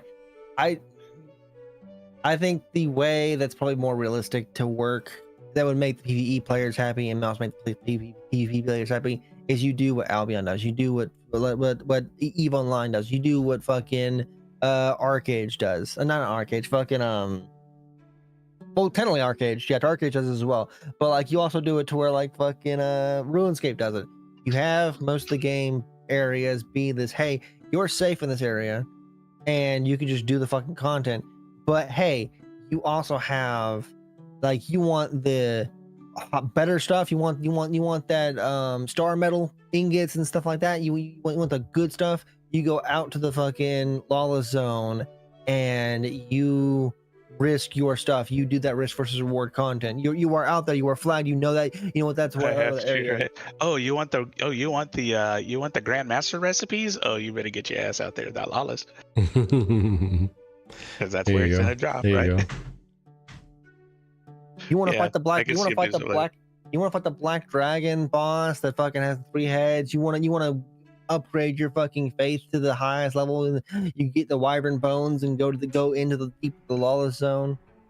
And it's like they have the potential with that with the harbingers, but they just kind of took it the wrong way, I think. Where they're saying you can get those harvestables, that you can only get from there, but then you turn around and take them back to a regular settlement and you cleanse them to turn them into whatever normal type of map. No, make it so that they're a map that stays that mat that you could still only get there, and that's the mat you use in some special recipes that only exist from there. And it's harbingers cool. Are lukewarm for me. Harbingers are just I mean, they're so meh. Harbingers are new world portals or rifts from Rift. They could have been like this way bigger event than what they were. Like I was expecting a lot more from harbingers. Now, granted, they're not fully in. Yeah, I was gonna say. We haven't seen all the phases of them or any of that kind of stuff, but so far, yeah, that's my feeling about what I've seen so far. I'm mixing what we're seeing right now, and then what we're also like what the intended for the feed for it's supposed to be. Yeah, I honestly don't like. Yeah, I just don't see them being that thing. And they're not even like, here's the problem. Rifts from Rift and portals from New World are like, that's content that you can kind of like do throughout the leveling experience. You can get like just do that, and you can even level off of that too. There are some people that love just leveling off of doing portals. Ashes doesn't plan to do that with harbingers. Harbingers are straight up like, talking to the devs during the PTR, these are straight up just in-game content. They like when the level expansion that's one of their in-game things. Yeah, this level 50 content. I don't know about that. Here's the thing also. To me, I think it depends on how they implement the couple things that Margaret brought up or they mentioned. Right, is one, if you fail the challenge, it's supposed to spread throughout the zone more, all the way up to not only to the settlement but in the settlement. So it all, to me, depends on, okay, what effect, one, how fast does it spread, how far does it spread, and what effects does it actually have in the settlement, right? Because if you start talking about risking node destruction, right, well, that's a whole thing. Right now, you actually do have incentive to do it, and it becomes a big deal. And maybe you have a way to, this big guild over here wants to burn that big guild's settlement down, but they've tried it by sieging a couple times and failed. Okay, well, maybe they take the tact of interfering with this corruption event, right? And now you start getting that action. It becomes another optional way of changing. So it really depends. It has the potential to be much more fun. Just right now, it just doesn't seem like it's there. Yeah, there's a lot of stuff that has potential. We just gotta hope they seize on that potential and run with it. Right now. Yeah, exactly. There's so many systems that aren't even in, and some systems that are in that aren't near what they're supposed to be. Hot take. I think we got ancient. I think they're addressing ancients too soon. I think they could have. I think they should have held off on ancients, and ancients should have been an expansion. Ancients are the big bad. Ancients are this fucking like gigantic fucking thing that like took over the world and stuff like that. And like we're coming back to the world because like after thousands of years, no ancient corruption and stuff like that. The world is kind of like cleansed. Ancient should have been like an introduction for like an expansion kind of thing. I think, yeah, it would have been better as an expansion, I think too. But to I me, I mean- think the biggest reason that they threw it in when they did is more of a way of testing some of their tools that they made specifically for doing the whole dynamic world thing.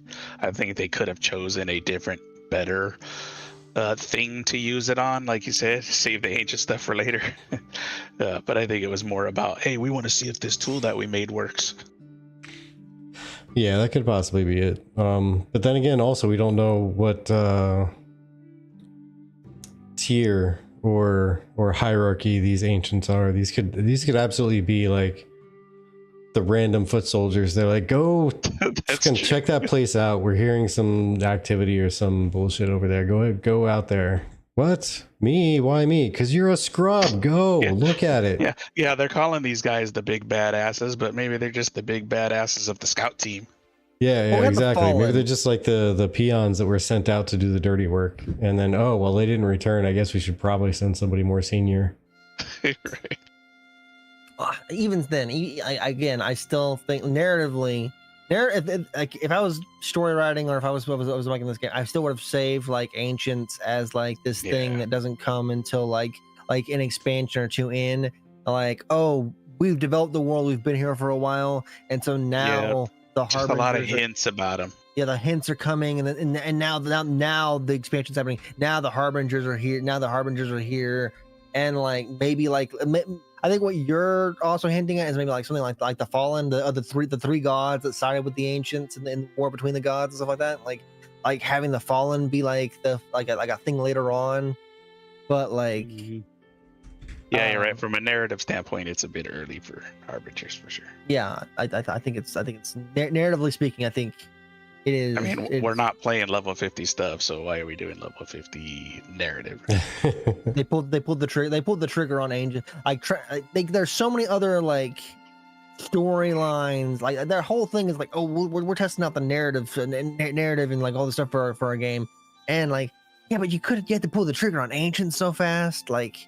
There was so many other story arcs. We're new to the world. We're explorers. We're like we're rediscovering the world. Like Tumok has this whole thing where he's like a fucking like druid and stuff like that. Like you could have done so much more cool shit before pulling the trigger on like this Cthulhian like void creature fucking monsters that that fought your ancestors. And that's right. What happened to my Kraken that they teased? What happened to Adobe? With, damn it. Where did Adobe go? Adobe. But yeah, I think that's the one thing that hopefully they're gonna circle back and start paying more attention to is just current systems and current everything, bringing it up to par before. Adding more stuff would be a great thing. I think that would probably add a lot to the feeling of the game quality. I'd like to see a few of the base systems that we're still missing get put in too, though. Like we don't have breeding, we don't have actual hunting, we don't forget it doesn't have to be finalized, but get an actual hunting system and get an actual breeding system in. A few of those things. Get the freeholds in. Like add a base version of those is fine. Right? Oh, going back those are kind of what I was referring to by finishing the systems and getting them, because they're technically the base most basest version of the system is in. You can do the thing. Breeding's not in at all. Going back to breeding. Sorry, I was thinking animal husbandry.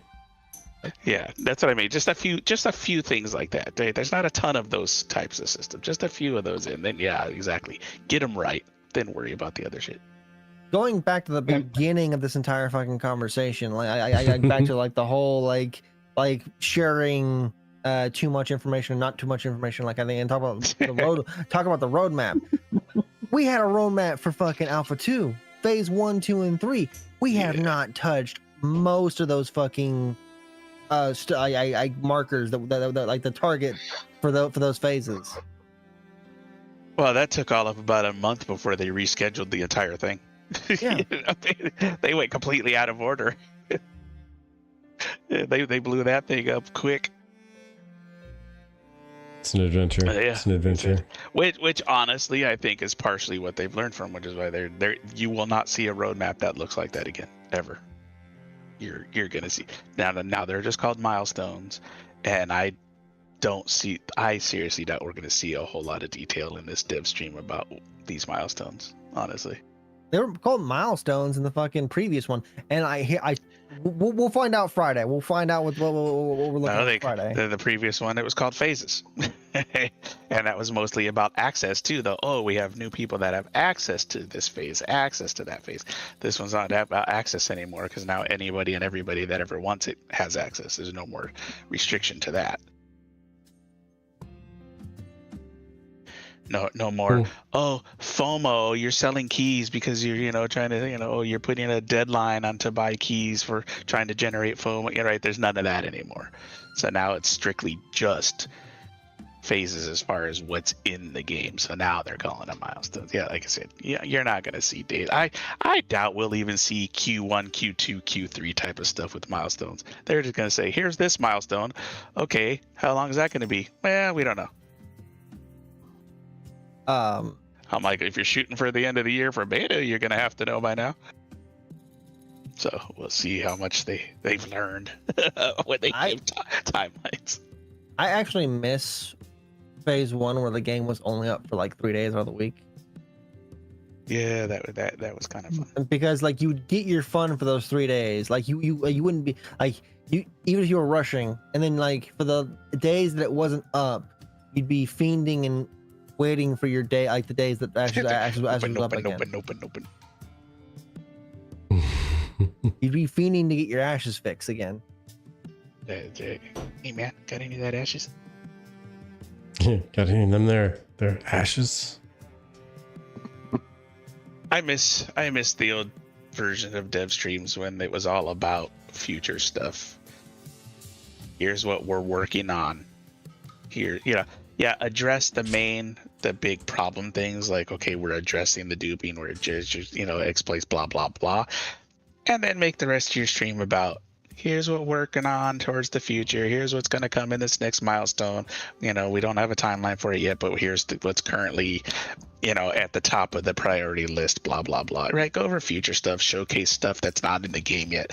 Stop showing me you being a bad player just because you're a dev playing badly in a server that we're already on. We don't need to see that. I see plenty of bad players. I don't need to see you'd that. Have them bring on you'd have the room. They bring on devs. They talk about all the like stuff they're working on and like actual dev talk.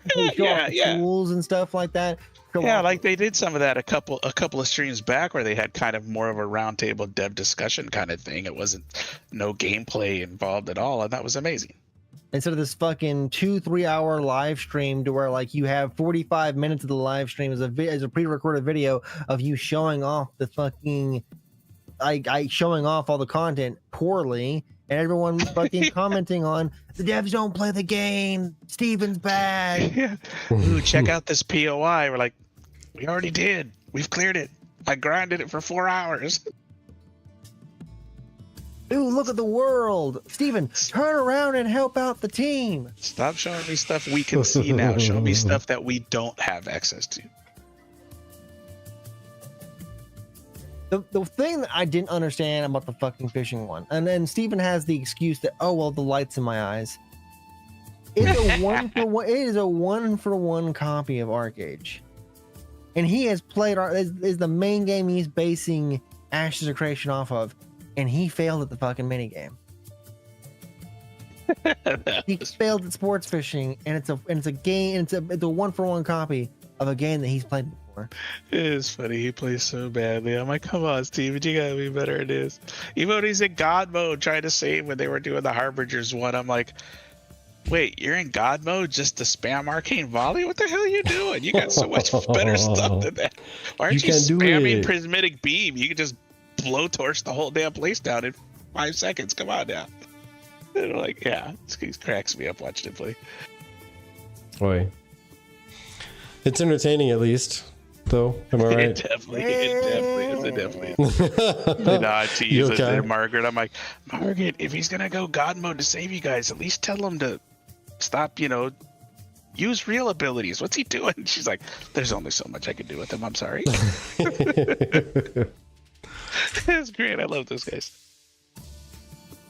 Yeah, and honestly, Zeke, that's actually a good thing too. They should make a video about how to decide what bugs and features need fixing. Yeah, like kind of show people how they prioritize everything. Just throw it out in social media. Here you go. Yep. Does anyone remember pre-COVID? They are moving to the new studio. Like the new studio move is happening, and we were promised a studio tour. We were promised that Margaret's gonna have this whole new like streaming office space to where they can show off the game, play, and they can fucking like invite devs to kind of explain things. We have never seen we have not gotten an office tour. We like Margaret doesn't even stay at the office anymore. She's like she's a remote work, I think. Yeah, I like. We have not seen or heard like any of these new fucking updates. Their like format for the dev streams has not changed since COVID.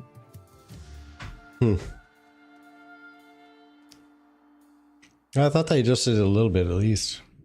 I mean, maybe just the overlays though. A little bit has changed. I will give them that, but like nothing. Like most of it's the same format of what we had during COVID, and like. Well, at least now they'll do live gameplay. Right. Do live gameplay on your dev build that has some stuff that we've never seen before. Huh? Boy. Build the hype. Tease us with new stuff, not stuff we already see. Heck yeah. Well, hey, now that if people who aren't close followers of the game want to see that stuff, they'll be watching, people like Vertec here, and they'll see it just fine. It feels like a rehash of like, stop showing me cosmetic skins. Come from that era. I come from that era of Ashes where all we were getting were cosmetic skins, and all we were getting were fucking like it was a concept art. Yeah. Although, I mean, speaking of like just watching us to see some new stuff, at least there's the PTR isn't under NDA anymore, so you can start showing off what they're dropping in there. I don't know what they did. I am appreciative that the PTR is up, and I want them to treat the PTR like the fucking. I would actually prefer if they took down live servers for a while. Like before they announced, oh, we're going early access. I wanted them to take down live servers. Like take down live servers. Let the PTR be the PTR for a while. We're alpha testing. Let it be an alpha test, and then people were enjoying the fucking PTR too. Especially before phase 3. But yeah, I was having a blast on the PTR there for quite a while. The only thing that's like the loom over PTR shoulder was, hey, is this ready for phase 3? If you just didn't give a date for phase 3, just like let the PTR be the fucking PTR, people would have enjoyed it and would have been a fucking like testing bed for a long time.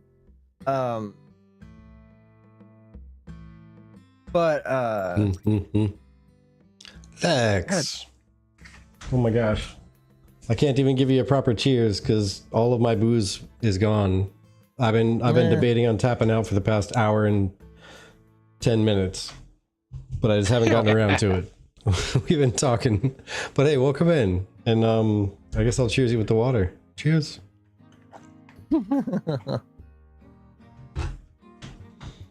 Wait, but well, now that you're here though, Lex, it probably is a decent time for me to say I was probably supposed to pop out like an hour and a half ago, so I might take the time to do that now.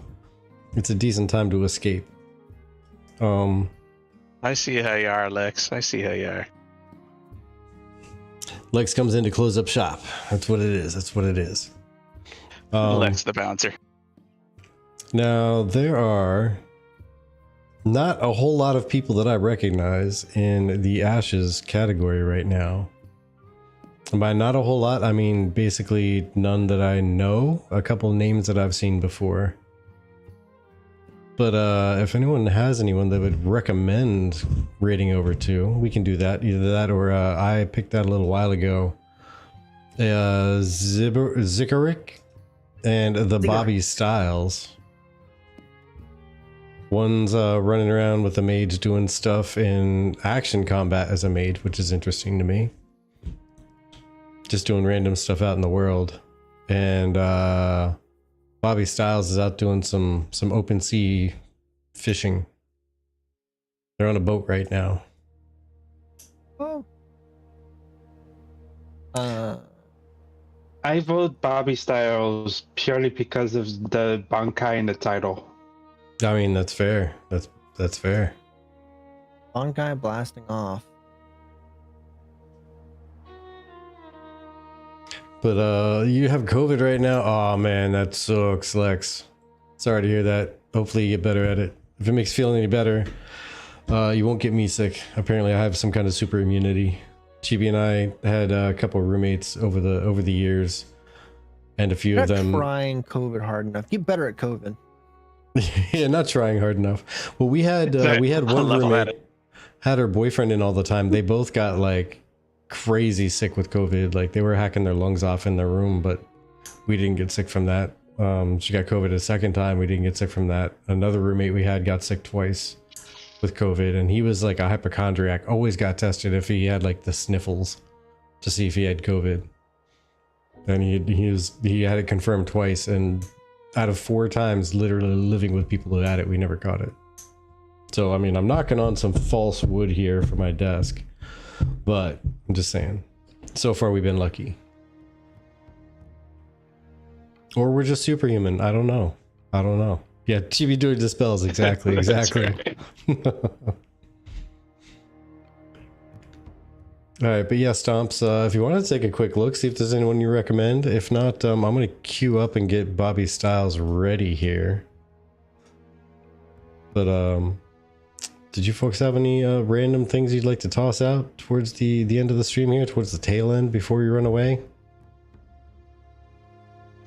Nah, just looking forward to this dev stream. Hopefully it's actually informative and gives us some answers of what we're looking forward to, and hopefully we're gonna get the next actual big update sooner rather than later that we keep getting teased about that's supposed to fix so many things. We're like, okay, it would be nice to get that soon, because a lot of people I know are just kind of holding their breath waiting for that. So knock on everything. Fingers crossed. I mean, I think they mentioned at one point like Q1, right? Like there's gonna be something in Q1. So yeah, something like that. They have Q1 goals. I know the devs have talked about it. Like and Steven's gone on other shows, other like live streams and stuff like that to talk about like, hey, this is our goals for Q1. Jacob said that in PTR, like, but honest to God, we'll have to wait and see for Friday and see what the fuck. Yeah. They roll out. I mean, it's only the first month in the first quarter, so we got plenty of time for them to meet those goals and actually get it out there. So fingers crossed. First month is almost over. We're a third of the way there. We're already a month in. Like the month was That's right. We can hang. 11. We can hang. We can make it. All I know is I have a few scheduled travel plans, and if any kind of a massive update happens during these few scheduled travel plans in these first couple months, I'm going to cry. Because it always seems to happen, like when Chibi and I are like, I was going to say, that means we're definitely going to get it. Yeah, right? Exactly. Like whenever we're like, yeah, there's a big thing we're going out to.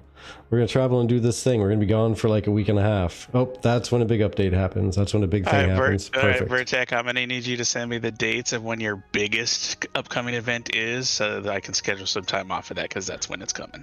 We'll see. You know what it is. Yeah, so I'll talk to you guys later. All right, you take care. Let me go ahead and get this raid started here. Excuse me, because Stomps agrees that Bobby is fun, apparently. So, Bobby Styles. Bobby. Disrespect, I just gotta really use the bathroom. Yeah, good, man. We'll see you later. Take care. All right, Oracle, do you want to say anything before we run away? Before I raid over and tap out? Nah, I'm good for today. All right. Well, everybody, thank you so much for your time. Thank you for hanging out here. You are my favorite, no matter what anybody says, for any reason. It's true. Every one of you. You spent your time here, and it is your most valuable resource. You can earn it once, you can spend it once, it's spent, it's gone forever into the ether. Couldn't get a refund even if we wanted to give you one. But we do appreciate the time that you did spend here. So you have yourselves a fantastic evening or morning, depending on where you're at. Who knows? And we'll catch you around next time. Peace. Take care, everybody. Bye.